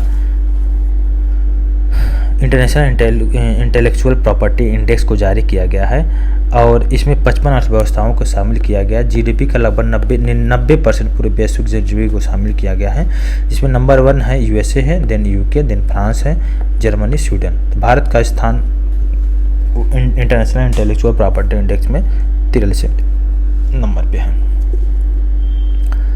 प्रौद्योगिकी और नवाचार रिपोर्ट 2025 के विषय में देखा जाता यूएनसीटीडी के द्वारा जारी प्रौद्योगिकी और नवाचार रिपोर्ट 2025 चेतावनी देती है कि कृत्रिम बुद्धिमत्ता प्रगति की एक शक्तिशाली उपकरण हो सकता है, लेकिन एक स्वाभाविक रूप से समावेशी नहीं है। 7 अप्रैल 2025 को संयुक्त राष्ट्र व्यापार और विकास सम्मेलन के द्वारा प्रौद्योगिकी और नवाचार रिपोर्ट 2025 को जारी किया गया है। इस रिपोर्ट का केंद्रीय विषय रहा है विकास के लिए समावेशी कृत्रिम बुद्धिमत्ता। 7 अप्रैल 2025 को संयुक्त राष्ट्र व्यापार और विकास सम्मेलन के द्वारा प्रौद्योगिकी और नवाचार रिपोर्ट 2025 को जारी किया गया। इसका विषय रहा है विकास के लिए समावेशी कृत्रिम बुद्धिमत्ता। इस रिपोर्ट के अनुसार वर्ष 2033 तक एआई का बाजार मूल्य 4.8 ट्रिलियन तक पहुंचने का उम्मीद है।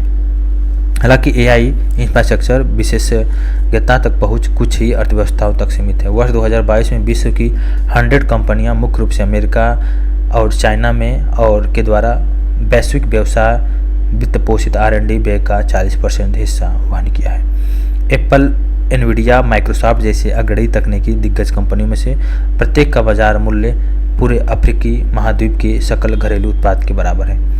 एआई विश्व भर में 40% रोजगारों को प्रभावित कर सकता है, जिससे उत्पादकता में वृद्धि होगी, लेकिन स्वचालन और नौकरी विस्थापन के बारे में चिंताएं भी बढ़ेगी।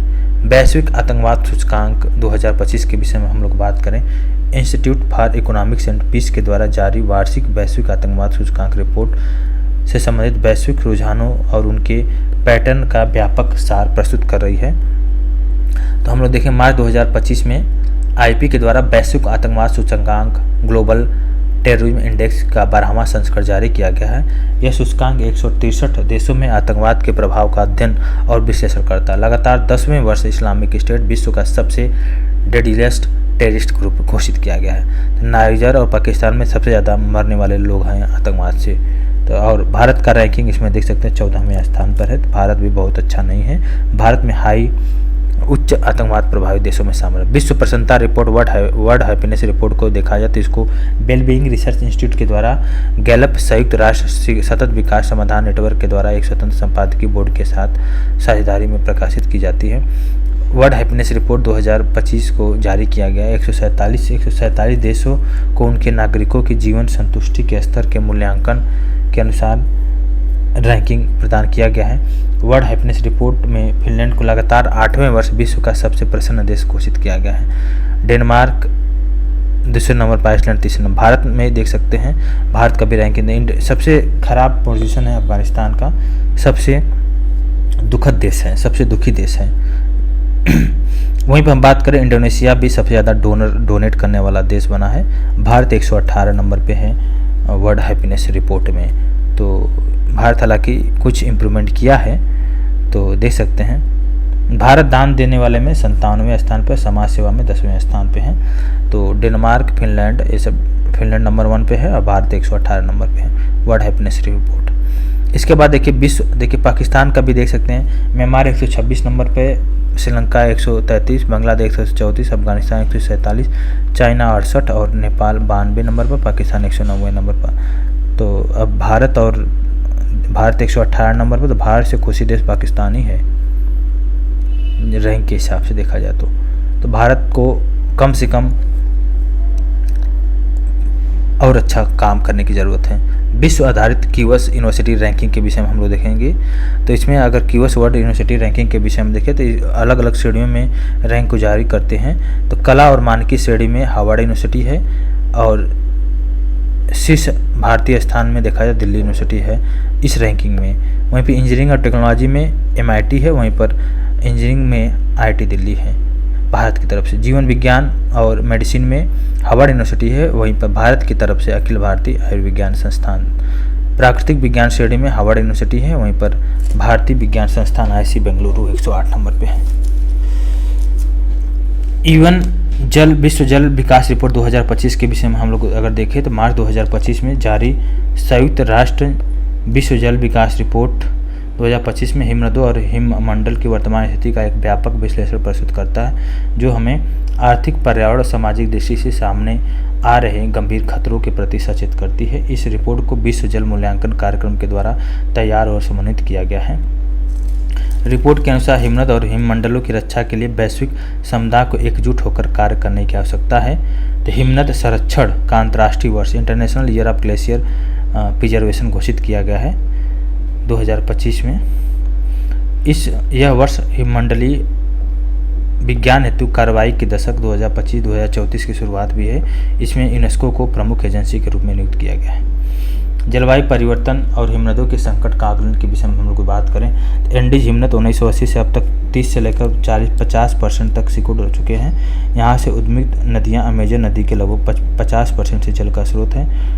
अफ्रीका के उष्णकटिबंधीय हिमनदों में माउंट केन्या और खेनजोरी पर्वतों पर हिमनद 2030 से पूर्व किलिमंजारो पर 2040 तक समाप्त हो सकते हैं। हिंदू कुश काराकोरम हिमालय क्षेत्र का तीसरा ध्रुव कहा जाता है। एक वर्ष 2100 तक 50% हिमनद यानी हानि का अनुमान है।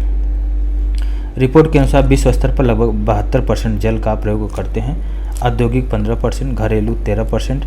सन 2000 से 2021 के बीच विश्व की जो जैविक मांग है इसमें 14% वृद्धि हुई है, मुख्यतः शहरीकरण और आर्थिक विकास के कारण हुआ है। 4 अरब लोग वर्ष के किसी न किसी समय गंभीर संकट या गंभीर जल संकट का सामना कर रहे हैं। 2.2 अरब लोग के पास सुरक्षित पीने के पानी की पहुंच नहीं है। 3.5 अरब को सुरक्षित शौचालय उपलब्ध नहीं है। बाल मृत्यु दर स्तर और रुझान रिपोर्ट 2024 के विषय में हम लोग बात करें तो विश्व में बाल मृत्यु दर में उल्लेखनीय कमी आई है। वर्ष 2000 से 2023 तक वैश्विक स्तर पर 1000 जीवित जन्मों पर 5 वर्ष से कम आयु के बच्चों की जन्म दर में लगभग 52% की गिरावट हुई है। यह उपलब्धि सरकार, देनदाताओं और स्वास्थ्य पेशेवरों, समुदाय और परिवारों के द्वारा दशकों से निरंतर निवेश और सहयोग को दर्शाता है। इसके अलावा देखिए मार्च 2025 में बाल मृत्यु दर में स्तर में रुझान, लेवल्स और ट्रेंड्स इन चाइल्ड मोर्टेलिटी में 2024 को जारी किया गया। इसमें देखा जाए तो देखिए लगभग 77 प्रति 1000 जन्म था पहले 2000 में और 2023 में घटकर 37 हो गया, जो काफ़ी अच्छा रहा है। और वहीं पर 2023 में लगभग 4.8 मिलियन बच्चों की मृत्यु 5 वर्ष से आयु से पहले हो गई, जिसमें 2.3 मिलियन नवजात 1 माह से कम आयु थे। वहीं पर 2.1 मिलियन बड़े बच्चे, किशोरों और युवाओं की मृत्यु हो गई। 2000 से 2023 के बीच में 170 मिलियन बच्चे अपना 5वें जन्मदिन से पूर्व ही मृत्यु का ग्रास बने। भारत ने बाल मृत्यु दर को भी कम करने में काफ़ी अच्छा प्रगति किया है और 5 वर्ष से कम उम्र की मृत्यु दर में 70% की गिरावट आई है। तो देख सकते हैं भारत की नवजात मृत्यु दर में भी 61% की गिरावट आई है। तो इसको हम लोग आगे देख रहे हैं। इसका देखिए अंतर्राष्ट्रीय शस्त्र हस्तांतरण प्रवृत्तियों के विषय में हम लोग बात किया जाए तो स्टॉकहोल्म इंटरनेशनल पीस के द्वारा विश्व में प्रमुख शस्त्रों के हस्तांतरण की स्थिति पर नवीनतम रिपोर्ट अंतर्राष्ट्रीय शस्त्र हस्तांतरण प्रवृत्तियाँ 2024 को जारी किया गया है। इसमें अगर हम लोग बात किया 2015 से 19 की तुलना में 2020 से 24 में प्रमुख शस्त्रों के हस्तांतरण की मात्रा 0.6% की कमी हुई है। शीर्ष 5 शस्त्र निर्यातक देश और उनके विश्व के कुल शीर्ष निर्यात में हिस्सा में देखा है तो पहले नंबर पर USA 43%, दूसरा पर फ्रांस 9.6, तीसरा पर रूस 7.8, चौथा पर चाइना है। 2020 से 2024 की अवधि में विश्व के शीर्ष 5 शस्त्र आयातक देश और उनके विश्व के शस्त्र आयात में हिस्सा देखा है तो यूक्रेन नंबर 1 है, भारत दूसरा, कतर थर्ड, चौथा नंबर पर सऊदी अरब है। 2020 और 24 में एशिया और ओशिनिया के देशों के विश्व शस्त्र आयात में 33% की हिस्सेदारी रही है। यूरोप का 28%, मिडिल ईस्ट का 27%, अमेरिकी देश का 6.2%, अफ्रीका का 4.5% रहा है। तो देख सकते हैं 2019-23 की अवधि में भारत शस्त्रों के आयात में शीर्ष स्थान पर था, जबकि 2020 और 24 में भारत दूसरे स्थान पर रहा है। यूक्रेन के द्वारा शस्त्र आयातों में 9.627% की अत्यधिक वृद्धि हुई है। रूस नंबर 1 है, फ्रांस दूसरे और तीसरे नंबर पर इजराइल। आर्थिक स्वतंत्रता सूचकांक ये भी बहुत इंपॉर्टेंट है। ये भी एक थिंक टैंक है, द हेरिटेज फाउंडेशन के द्वारा इसको जारी किया गया। आर्थिक स्वतंत्रता सूचकांक में 184 देश इसमें शामिल हैं। 31वां संस्करण है, 176 देशों को रैंकिंग प्रदान की गई और इसमें सिंगापुर, स्विट्जरलैंड, आयरलैंड को सबसे ज़्यादा उच्च आर्थिक स्वतंत्रता स्कोर प्राप्त हुआ है। सिंगापुर, स्विट्जरलैंड, आयरलैंड, तो सबसे ज़्यादा नंबर 1 पे सिंगापुर, देन आयरलैंड है, फिर ताइवान, लग्जमबर्ग, इस तरह है। सिंगापुर के बाद स्विट्जरलैंड, आयरलैंड, ताइवान। और भारत का अगर देखा जाए, भारत ऑस्ट्रेलिया के 6ठे नंबर पर, जर्मनी 22 नंबर पर, USA 26 नंबर, जापान 28 नंबर पर। और भारत को इसमें जो स्थान मिला है मोस्टली अनफ्री श्रेणी में रखा गया है और इसमें भारत को देखा जाए तो 128वां स्थान प्राप्त हुआ है। भारत को 128वां, इससे पहले 126 नंबर पे था, तो अभी काफ़ी ज़्यादा परिवर्तन इसमें करने की ज़रूरत है आर्थिक स्वतंत्रता सूचकांक में। भ्रष्टाचार बोध सूचकांक में इसको जो जारी किया है, करप्शन परसेप्शन इंडेक्स जो जारी किया है ट्रांसपेरेंसी इंटरनेशनल के द्वारा इसको जारी किया गया है। 30वां संस्करण था। पश्चिमी यूरोप और यूरोपीय संघ और औसत स्कोर जो 64 रहा, जबकि सबसे कम उप सहारा का स्कोर रहा है। और शीर्ष स्थान जो डेनमार्क प्राप्त किया है, देन फिनलैंड, और वहीं पर सबसे खराब स्थान दक्षिणी सूडान का। भारत का स्कोर 96वां स्थान पे है। जलवायु जोखिम सूचकांक में भी देखा जाए तो मौसम की जो चरम घटनाएं हैं, एक्सट्रीम वेदर इवेंट्स, जो कि इसके प्रभावों को मूल्यांकन करता है विश्व के, तो इसमें देखा जाए जर्मन वॉच के द्वारा प्रकाशित किया गया है अभी हाल में ही। तो 1993 से 2022 के मध्य 9400 से अधिक चरम मौसमी घटनाएं विश्व भर में लगभग 7,65,000 से अधिक लोगों की मृत्यु हुई। 4.2 ट्रिलियन डॉलर का हानि भी हुई है। सबसे ज़्यादा जो हानि हुई है तूफानों से हुई है, उसके बाद हीट वेव से, दिन बाढ़ से 27%। तूफानों के कारण लगभग 2.3 ट्रिलियन डॉलर का हानि हुई, 56%। पाकिस्तान में सबसे ज़्यादा प्रभावित रहा है, देन बेलीज, देन इटली रहा है। वहीं पर ये 2022 में रहा, ठीक है। और भारत भी इसमें 6वें स्थान पर है, जो कि भारत भी 30 वर्ष की अवधि में चरम मौसमी घटनाओं से प्रभावित रहा है। वैश्विक लोकतंत्र सूचकांक में देखा जाए तो इसको इकोनॉमिस्ट इंटेलिजेंस यूनिट के द्वारा 27 फरवरी 2025 को प्रकाशित डेमोक्रेसिक इंडेक्स 2024 को दर्शाता है। वैश्विक स्तर पर लोकतंत्र अपनी सबसे कमज़ोर स्थिति में पहुंच गया है और इसमें शीर्ष नंबर पर Norway, then New Zealand, then Sweden है। नॉर्वे, न्यूजीलैंड, स्वीडन है और इस सूचकांक में नॉर्वे ने लगातार 16वें वर्ष सबसे लोकतांत्रिक देश का स्थान बरकरार रखा, 9.81 स्कोर के साथ रहा। इस सूचकांक में सबसे निचले स्थान पर सबसे कम लोकतांत्रिक तानाशाही देश रहा अफगानिस्तान रहा, देन म्यांमार रहा। इसमें देख सकते हैं भारत का रैंकिंग 41 रहा है। विश्व स्मारक निगरानी सूची को भी देखेंगे। इसके बाद नोबेल पुरस्कार को, अभी भी बहुत बड़ी रैंकिंग को हम लोग को देखना है। इसके बाद अंतर्राष्ट्रीय सम्मेलन को इसको कंप्लीट करना है अभी। तो देखिए इसमें हम लोग बात कर रहे हैं विश्व स्मारक निगरानी सूची के विषय में। वर्ल्ड मॉन्यूमेंट्स फंड के द्वारा विश्व स्मारक निगरानी सूची 2025 को जारी किया गया। 25 स्थलों को इसमें शामिल किया गया है और 5 महाद्वीपों में 29 देशों में है, जबकि एक स्थल चंद्रमा पे है। 25 स्थल तो ये पहला अवसर है जब विश्व स्मारक निगरानी सूची चंद्रमा को एक स्थल के रूप में शामिल किया गया है। 90 से अधिक ऐतिहासिक स्थल है जहाँ पर अंतरिक्ष यान और चंद्र सतह के मध्य संपर्क स्थापित किया गया है। और अपोलो 11 मिशन का लैंडिंग स्थल जो ट्रैंक्विलिटी बेस है इसको भी शामिल किया गया, जो 100 से अधिक ऐतिहासिक कलाकृतियों के साथ चंद्रमा पर मानवता के पहले पद चिन्हों को भी संरक्षित किया गया है। भारत के 2 स्थल विश्व स्मारक निगरानी सूची 2025 में शामिल किया गया है। गुजरात के कच्छ जिले में भुज की ऐतिहासिक जल प्रणाली इसको भी शामिल किया गया। साथ ही साथ मूसी नदी के किनारे ऐतिहासिक इमारतें हैं तेलंगाना में, कृष्णा नदी की सहायक नदी, तो इसको भी शामिल किया गया।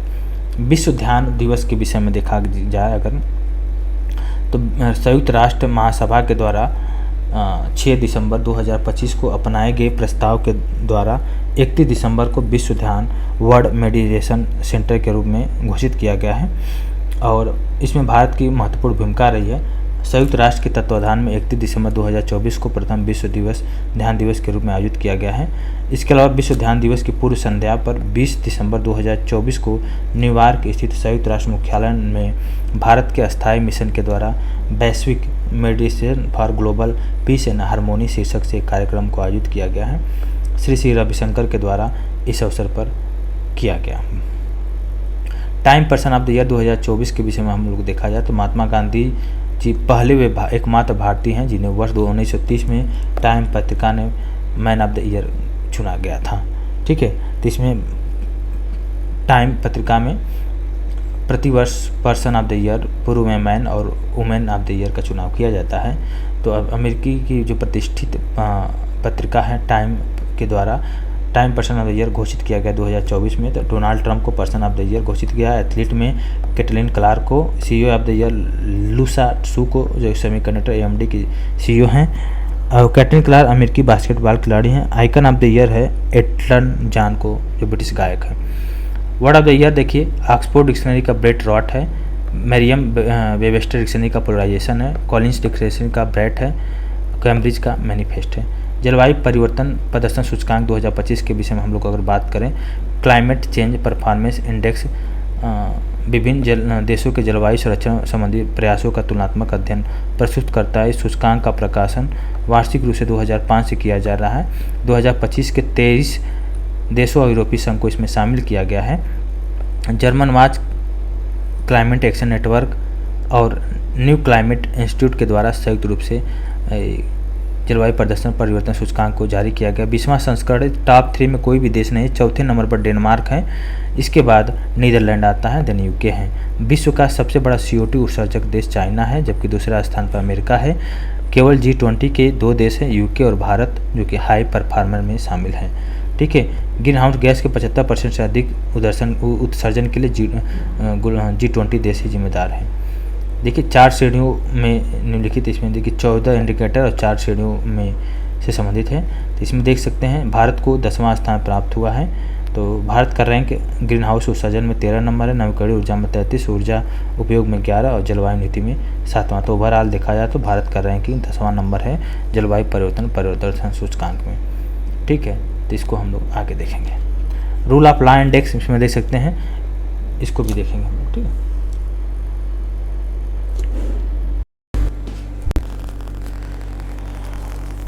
हेलो एवरीवन, इसमें देखते हैं रूल ऑफ लॉ इंडेक्स के विषय में। ये भी बहुत इंपॉर्टेंट है, तो इसको हम लोग डिस्कस करेंगे।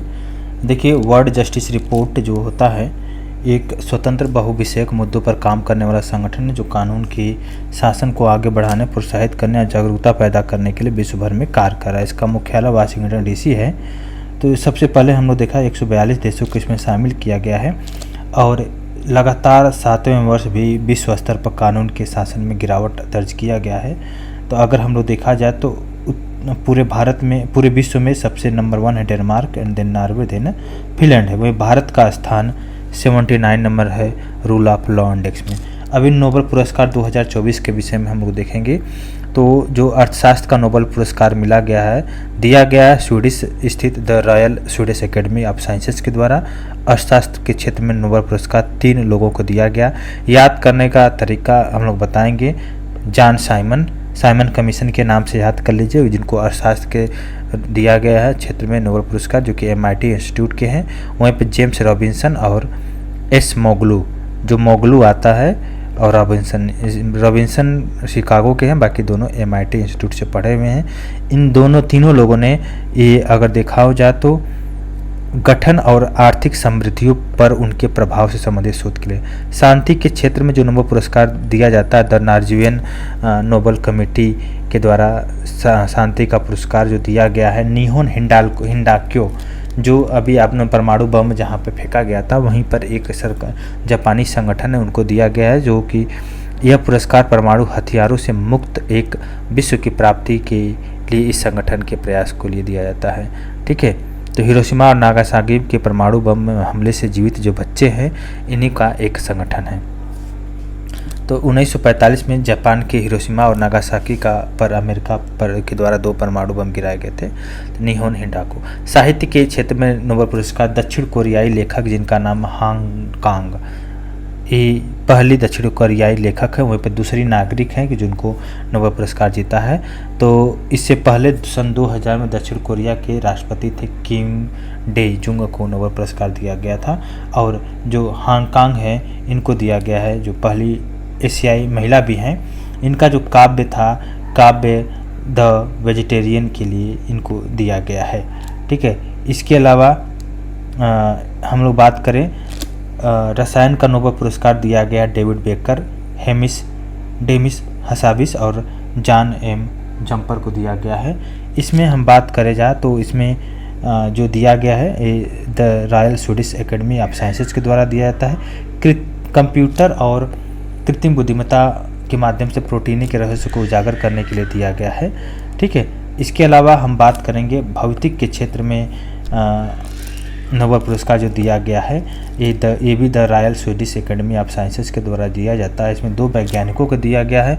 भौतिकी के क्षेत्र में जो दिया गया है हॉपफील्ड और जियोग्राफी ई फील्ड। देखो इसको याद करने का, देखो भौतिक को याद करिए, जियोग्राफी से कर दीजिए और हॉपफील्ड से कनेक्ट कर दीजिए तो याद कर सकते हैं आप। तो यह पुरस्कार जो कृत्रिम तंत्रिका तंत्र है या कृत्रिम तंत्रिका नेटवर्क है, इनके साथ मशीन लर्निंग को सक्षम बनाने वाली जो मौलिक खोजों और आविष्कारों के लिए प्रदान किया गया। चिकित्सा का नोबेल पुरस्कार दिया गया विक्टर एम्ब्रोस और एवक्रुन को दिया गया है, जो कि माइक्रो एरएनए के और पोस्ट ट्रांसक्रिप्शनल जीन नियमन में भूमिका प्रदान करने के लिए दिया गया है। ठीक है, अब देखिए the world university ranking Times higher education के द्वारा प्रकाशित किया गया है। 115 देशों को इसमें शामिल किया गया है। ऑक्सफोर्ड यूनिवर्सिटी को लगातार 9वें वर्ष नंबर 1 बना हुआ है। वहीं पर IISc बेंगलुरु भारत में शीर्ष है, जिसका रैंक 200 से 250 के बीच में। बहुआयामी जो गरीबी सूचकांक वैश्विक लेवल पर, इसको हम लोग डिस्कस कर रहे हैं। तो इसको जो ऑक्सफोर्ड गरीबी और मानव विकास पहल और संयुक्त राष्ट्र विकास कार्यक्रम के मानव विकास कार्यालय के द्वारा इसको जारी किया गया है। और इसमें हम लोग अगर बात किया जाए तो इसमें सबसे पहले हम लोग देखा जाए तो इसका विषय रहा है संघर्ष के मध्य गरीबी। इसका विषय रहा है 112 देशों में 6.3 बिलियन लोगों को इसमें सम्मिलित किया गया है। तो देखा जाता है तो 6.3 बिलियन लोगों में से 1.1 बिलियन लोग जो कि बहुआयामी गरीबी में निवास कर रहे हैं। सबसे ज़्यादा गरीब दक्षिण एशियाई में है, 402 मिलियन तो गरीब दक्षिण एशियाई में है, नहीं मतलब बहुआयामी गरीब है। वहीं पर सबसे ज़्यादा आपको 553 मिलियन गरीब उप सहारा अफ्रीका में देखने को मिलेगा। और सबसे ज़्यादा ग्रामीण क्षेत्रों में गरीबी निवास करते हैं। उप सहारा और दक्षिण एशिया में लगभग दोनों को मिलाया जाए तो 83.2% जनसंख्या गरीबी में निवास करती है। भारत में भी 234 मिलियन गरीबी लोग हैं। इसके बाद Pakistan, then Ethiopia, then Nigeria हैं। ठीक है, तो इस तरह आप देख सकते हैं। और भारत में 2005 और 6 में बहुआयामी गरीबी की स्थिति लगभग 645 थी, अभी लगभग आधा आ गया है। ठीक है, जो अब घटकर मात्र 16.4% रह गया है। इसके देखिए ग्लोबल इनोवेशन इंडेक्स के विषय में देखा जाए, इसको world intellectual property index WIPA के द्वारा जारी किया गया है। और इसमें हम बात करें तो 133 अर्थव्यवस्थाओं को इसमें शामिल किया गया है। इसमें स्विट्जरलैंड को लगातार 14वें वर्ष प्रथम स्थान मिला है स्विट्जरलैंड को। इसके बाद स्वीडन, USA, सिंगापुर को मिला है। और भारत को लगातार 14वें वर्ष इनोवेशन ओवर परफॉर्मर श्रेणी में शामिल किया गया है। 39वें रैंक भारत को मिला है। इसके बाद करेंगे वैश्विक भूख सूचकांक 2024 के विषय में। ग्लोबल हंगर इंडेक्स जो कि एक ऐसी युक्ति है जो वैश्विक, क्षेत्रीय और राष्ट्रीय स्तरों पर भूख की गणना और उसकी वस्तु स्थिति का पता लगाने के लिए डिज़ाइन किया गया है। वैश्विक भूख सूचकांक ग्लोबल हंगर इंडेक्स जो कि अंडर न्यूट्रिशमेंट, चाइल्ड वाशिंग, चाइल्ड स्टंगिंग और चाइल्ड मोर्टेलिटी के आधार पर तैयार किया गया है। इसमें हम देखा तो 127 देशों के GHI स्कोर की गणना की गई है, जो कि GHI स्कोर 18.3 है, जो कि भूख की मध्यम स्थिति को प्रदर्शित करता है। GHI 2024 में 22 देश ऐसे शामिल जिनका GHI स्कोर 5 से कम है। इन देशों को अलग अलग व्यक्तिगत रैंकिंग प्रदान न करके सामूहिक रूप से 1 से 22 रैंक तक सूचीबद्ध किया गया है। इसमें आर्मेनिया को 23वें स्थान मिला है। वहीं पर हम बात किया जाए सोमालिया को 127वें नंबर पर, यमन को 126 नंबर पर दिया गया है। भारत की रैंक को हम विषय में देखा जाए तो भारत की 105वीं रैंक है। ठीक है, तो ग्लोबल हंगर इंडेक्स में भारत का रैंक कितना है? 105वीं। अब देखिए अंतर्राष्ट्रीय सम्मेलन के विषय में देखिए SCO का शिखर सम्मेलन 2025 के विषय में हम लोग देखा जाए तो 1 अगस्त से लेकर 31 अगस्त से लेकर 1 सितंबर के मध्य चीन के देखिए बहुत इंपॉर्टेंट तियानजिन में सफलतापूर्वक कंप्लीट हुआ SCO का शिखर सम्मेलन। इसका जो ध्येय वाक्य था advancing the Shanghai spirit SCO in action. ठीक है, इसकी जो थीम थी up holding the Shanghai spirit SCO on the move. और चाइना के जो राष्ट्रपति थे शी जिनपिंग की अध्यक्षता में सम्मेलन में भारत की तरफ से नरेंद्र मोदी जी प्रधानमंत्री और रूस के व्लादिमीर पुतिन, ईरान के राष्ट्रपति मसूद पेजेशिकियन, पाकिस्तान के प्रधानमंत्री शहबाज शरीफ, बेलारूस के राष्ट्रपति अलेक्जेंडर लुकाशेंको, कजाकिस्तान के राष्ट्रपति कासिम जमाट और उज्बेकिस्तान के राष्ट्रपति शावकत मिर्जियोयव और किर्गिस्तान के राष्ट्रपति सादिर जापारोव। ठीक है, वहीं पर ताजिकिस्तान के राष्ट्रपति एमामोली रहमान उपस्थित रहे। इसके साथ ही अन्य देश भी जैसे आर्मेनिया, अजरबैजान, कंबोडिया, मिस्र, Maldives, Nepal, Myanmar, Vietnam, Laos, Mongolia, Turkmenistan, Malaysia आदि देश भी इसमें शीर्ष नेतृत्व में भागीदारी किए थे। ठीक है, तो तियानजिन घोषणा पत्र को अपनाया गया जिसमें आतंकवाद निरोध और आर्थिक सहयोग, डिजिटल टेक्नोलॉजी, ऊर्जा सुरक्षा, सामाजिक विकास और जलवायु परिवर्तन पर सामूहिक प्रतिबद्धता व्यक्त की गई है। SCO विकास बैंक की स्थापना के निर्णय के साथ साथ 2035 तक समग्र वैश्विक जो सहयोग है और के लिए SCO विकास रणनीति तय की गई। तो हम लोग इसमें बस इतना ही जानिए। साथ ही साथ आतंकवाद विरोधी कार्यक्रम पर भी बल दिया गया 2026 से 2030 के लिए। कृत्रिम बुद्धिमत्ता के लिए भी SCO तंत्र की स्थापना पर सहमति हुई है। ठीक है, तो इस तरह की चीज़ें। साथ ही साथ पहलगाम में हुए आतंकी हमले का उल्लेख किया गया जम्मू कश्मीर, जिसकी कड़ी निंदा की गई तथा पीड़ितों के परिवार के प्रति संवेदना व्यक्त की गई। साथ ही साथ घोषणा पत्र में आतंकवाद और अलगवाद के रूपों की भी आलोचना की गई। आतंकवाद के विरोध में दोहरा मापदंड न अपनाने की एकजुटता दिखी। इसके अलावा देखा इस सम्मेलन में अब तक SCO के पर्यवेक्षक और वार्ता भागीदार रहे। देशों को SCO भागीदार की नई श्रेणियाँ दी गई और नए वार्ता भागीदार देश लाओस को भी यह दर्जा प्राप्त हुआ।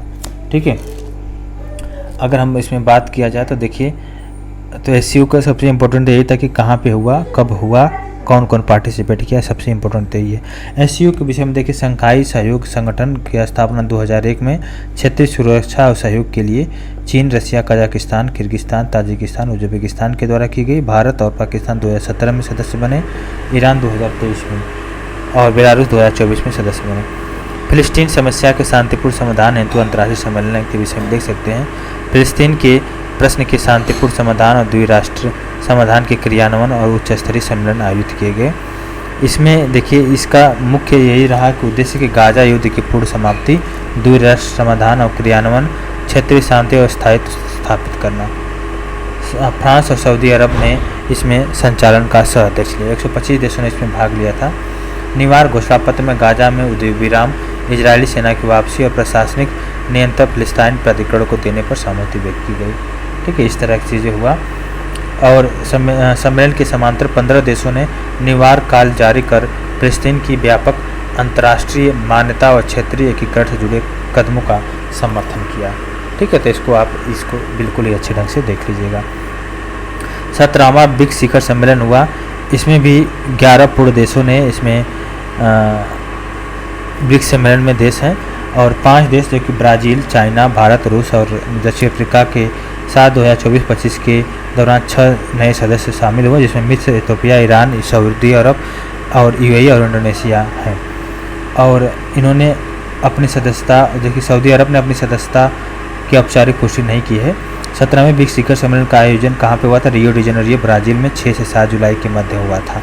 इसको ध्यान देने की ज़रूरत है। और देखिए प्रतिभागी के रूप में भारत में नरेंद्र मोदी जी ने किया था, प्रतिभाग किए थे। और रूस की तरफ से देख सकते हैं व्लादिमीर पुतिन थे, वर्चली और सरगेई लेवरेव थे, चाइना के ली कियांग थे, ये लोग आदि थे। ठीक है, इसके अलावा हम लोग अगर बात करें नाटो शिखर सम्मेलन 2025 द हेग में नाटो शिखर सम्मेलन का आयोजन किया गया 24 से 25 जून के मध्य। 32 देशों के राष्ट्र देशों और विदेश मंत्रियों और रक्षा मंत्रियों ने इसमें भाग लिया। इस बैठक के महासचिव मार्क रूटे के नेतृत्व में संपन्न हुआ और 2024 में पदभार ग्रहण करने के लिए बाद उनकी पहली शिखर सम्मेलन में है। रक्षा बजट में भारी वृद्धि करने का भी ऐतिहासिक निर्णय लिया गया इसमें। ठीक है, फिनलैंड अप्रैल 2023 में नाटो की सदस्यता ग्रहण कर गठबंधन में शामिल होने वाला 31वां देश बना है। इसके बाद स्वीडन भी सदस्य देशों की सहमति से मार्च 2024 में नाटो में सम्मिलित हुआ और नाटो का 32वां सदस्य बना है। नॉर्थ अटलांटिक ट्रीटी ऑर्गेनाइजेशन एक सैन्य राजनीतिक गठबंधन है जिसकी स्थापना 4 अप्रैल 1949 को 12 देशों के द्वारा वाशिंगटन संधि पर हस्ताक्षर करके हुआ है। इसका मुख्यालय कहाँ? ब्रुसेल्स, बेल्जियम में है। फिर देखिए 51वां G7 शिखर सम्मेलन 2025 के विषय में देखा जाए, जिसमें विकसित अर्थव्यवस्था का अनौपचारिक समूह है, जिसमें से America, Canada, Britain, Germany, France, Italy और जापान शामिल है। और साथ ही साथ यूरोपीय संघ भी इस सम्मेलन का प्रतिनिधित्व करता है। 1975 में पहली बार G6 था और इसकी 50वीं वर्षगांठ 2025 में मनाई गई। 1976 में कनाडा के शामिल होने के बाद यह G7 बन गया। और अभी जो 51वां G7 शिखर सम्मेलन बनाया गया कनाडा के कनास्किस में आयोजित किया गया। मार्क कार्नी ने 51वें G7 शिखर सम्मेलन की अध्यक्षता किया था। इसमें भारत की तरफ से भारत भी इसमें प्रतिभाग किया था। अतिथि के तौर पर शामिल भारत, ऑस्ट्रेलिया, ब्राज़ील, मैक्सिको, दक्षिण अफ्रीका, दक्षिण कोरिया, यूक्रेन के नेता भी शामिल हैं।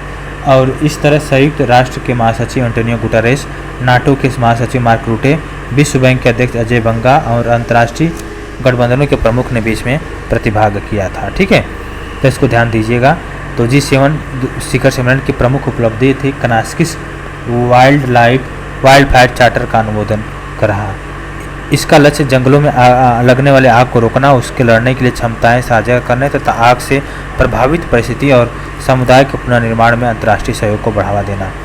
ठीक है, प्रधानमंत्री जी अपने देश के जो प्रधानमंत्री नरेंद्र मोदी जी ने ऊर्जा तक पहुंच के लिए भारत के 4A सिद्धांत अवेलेबिलिटी, एक्सेसिबिलिटी, एफोर्डेबिलिटी और एक्सेप्टेबिलिटी की चर्चा किया था।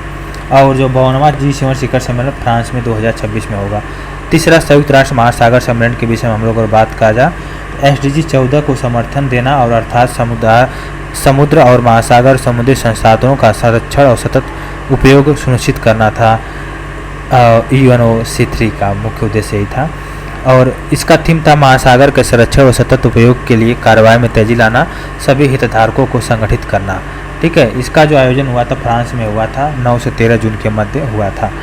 ठीक है, इसमें हम लोग बात करें, इसकी मेजबानी किया था फ्रांस और कोस्टा रिका के द्वारा किया गया। SDG 4 को साकार करने के लिए तत्काल और विस्तृत कार्रवाई को बढ़ावा देना। इसमें देखिए महासागरों में संरक्षण, प्रदूषण में कमी, समुद्री परिस्थितियों को बहाली करना, ब्लू इकोनॉमी को प्रोत्साहन करना व वित्त पोषण जैसे पहलुओं पर विचार विमर्श करना। निस महासागर कार्य योजना को अपनाया गया। इस सम्मेलन में समुद्री संरक्षित क्षेत्रों को बढ़ावा देने पर जोर दिया गया है। और फ्रेंच पोलिनेशिया ने अपने पूरे विशिष्ट आर्थिक क्षेत्र को एक विशाल समुद्री संरक्षित क्षेत्र घोषित करने का संकल्प लिया, जो कि विश्व का सबसे बड़ा MPA होगा। ठीक है, इसका देखिए 2030 तक 30% महासागर क्षेत्र को सुरक्षित रखने का प्रतिबद्धता को प्राप्त करने के लिए घोषणाओं को महत्वपूर्ण कदम माना है। इसके अलावा देखिए राष्ट्रीय अधिकार क्षेत्र से परे क्षेत्रों की समुद्री जैव विविधता के संरक्षण और सतत उपयोग पर समझौता है। और जून 2023 में समुद्री विधि पर संयुक्त राष्ट्र अभिसमय के तहत अनुमोदित हुआ है। इसको देख लीजिएगा। साथ ही साथ देखिए इस सम्मेलन में इंडोनेशिया ने विश्व बैंक और अन्य साझेदारों के साथ मिलकर एक नवीन वित्तीय साधन कोरल बांड के रूप में कोरल बांड को लॉन्च किया है। ठीक है, और ISS सांग्री ला संवाद, इसका भी शिखर सम्मेलन हुआ था। कहाँ पे हुआ था? सिंगापुर में आयोजित हुआ था। इसमें विभिन्न देशों के रक्षा मंत्री, सैन्य प्रमुख, आदि लोगों ने इसमें पार्टिसिपेट किया था। भारत की तरफ से CDS अनिल चौहान ने पार्टिसिपेट किया था। इसमें शक्ति संतुलन, सहयोग बनाम प्रतिस्पर्धा और स्वदेशी रक्षा क्षमताओं जैसे महत्वपूर्ण विषयों पर विचारों का आदान प्रदान हुआ। 46वां आसियान शिखर सम्मेलन कुआलालंपुर मलेशिया में हुआ। 26 मई 2025 को मलेशिया के प्रधानमंत्री अनवर इब्राहिम ने इस शिखर सम्मेलन की अध्यक्षता किया था। इसको ध्यान देने की ज़रूरत है। और यह शिखर वार्ता में आसियान नेताओं ने आसियान एकता व केंद्रीय भूमिका को मजबूत करने और वर्ष 2045 तक के साझा विजन हेतु कुआलालंपुर घोषणा को अंगीकार किया गया। यह 10 दक्षिण पूर्वी एशियाई देश Indonesia, Thailand, Singapore, Philippines, Malaysia, Vietnam, Brunei, Darussalam, Cambodia, Myanmar और लाओ PDR का एक संगठन है। इसकी स्थापना वर्ष 1967 में हुई। इसका मुख्यालय जकार्ता इंडोनेशिया में है। आसियान के 11वें सदस्य के रूप में तिमोर लेस्टे के प्रवेश को सिद्धांत स्वीकृति दी गई। अक्टूबर 2025 के आसियान सम्मेलन में शामिल किया गया। वहीं पर देखिए 24वीं IORA.com बैठक 2025 के विषय में हम बात करें। हिंद महासागर रिम एसोसिएशन के मंत्रियों की परिषद की 24वीं बैठक IORA अध्यक्ष श्रीलंका के द्वारा वर्चुअली आयोजित हुआ और मेजबान श्रीलंका के विदेश मंत्री विजिता हेरात ने इस बैठक की अध्यक्षता किया और भविष्य की पीढ़ी के लिए सतत हिंद महासागर इसका विषय रहा। भारत वर्तमान में IORA का उपाध्यक्ष है। भारत वर्ष 2025-27 के लिए IORA की अध्यक्षता संभालेगा। ठीक है। एबिन मॉरिशस इसका मुख्यालय। कुल सदस्य देश 23 है। बीमस्टेक का 6ठा शिखर सम्मेलन के विषय में देख सकते हैं और बीमस्टेक का फुल नेम है bay of Bengal initiative for multi sectoral technical and economic cooperation. इसका आयोजन 6ठा शिखर सम्मेलन थाईलैंड में आयोजित हुआ। भारत के प्रधानमंत्री भी इसमें पार्टिसिपेट किए थे। साथ ही साथ बांग्लादेश का मुख्य सलाहकार, भूटान के प्रधानमंत्री दासो और म्यांमार के तत्कालीन प्रधानमंत्री, वर्तमान कार्यकारी राष्ट्रपति जीन आंग हलाइंग, नेपाल के प्रधानमंत्री अभी हट गया है तो KP शर्मा ओली था उस समय, श्रीलंका के प्रधानमंत्री देख सकते हैं हरिनी अमरसूरिया और थाईलैंड के प्रधानमंत्री पेतानटार्न सिनावात्रा ने प्रतिभाग किया था। इसका केंद्रीय विषय रहा है कि प्रॉस्परस, रेजिलिएंट और ओपन बीमस्टेक इसका विषय रहा है। बीमस्टेक बैंकॉक विजन 2030 को अपनाया गया जो सदस्य देशों के मध्य भावी सहयोग हेतु व्यापक और व्यवहारिक रोडमैप प्रस्तुत करता है। ठीक है। इसमें आप देख सकते हैं इसका देखिए 19वां G20 शिखर सम्मेलन 2024 के विषय में आप जानते हैं कि ब्राज़ील में 19वां G20 शिखर सम्मेलन 2024 में संपन्न हुआ। 18 से 19 नवंबर के मध्य हुआ था। इसकी अध्यक्षता ब्राज़ील के राष्ट्रपति लुइज लुला डा सिल्वा के द्वारा किया गया। स्लोगन था एक न्यायसंगत विश्व और एक टिकाऊ ग्रह का निर्माण। 19 देश और 2 सदस्य क्षेत्रीय गुट, रीजनल, अफ्रीकी संघ और यूरोपीय संघ ने इसमें पार्टिसिपेट किया था। ब्राज़ील के राष्ट्रपति ने भूख और गरीबी के विरुद्ध वैश्विक गठबंधन को आधिकारिक रूप से लॉन्च किया था और इसके अलावा देखिए भारत के प्रधानमंत्री जी ने इसका प्रतिनिधित्व किया था। G20 शिखर सम्मेलन का भारत का प्रतिनिधित्व किए थे। ठीक है। और ब्राज़ील की मेजबानी में आयोजित पहला G20 शिखर सम्मेलन है, इसको ध्यान दीजिएगा। और अब देखा जाएगा देखिए 1 दिसंबर 2024 को दक्षिण अफ्रीका ने G20 की अध्यक्षता ग्रहण किया और भारत और ब्राज़ील के बाद यह लगातार तीसरा अवसर है कि कोई भी G20 का देश का अध्यक्ष बना और आयोजन भी अध्यक्षता भी वही किया जो कि जोहान्सबर्ग में आयोजित किया जाएगा। ठीक है। 20 माह। तो आई होप क्लियर हो गया और थैंक यू सो मच।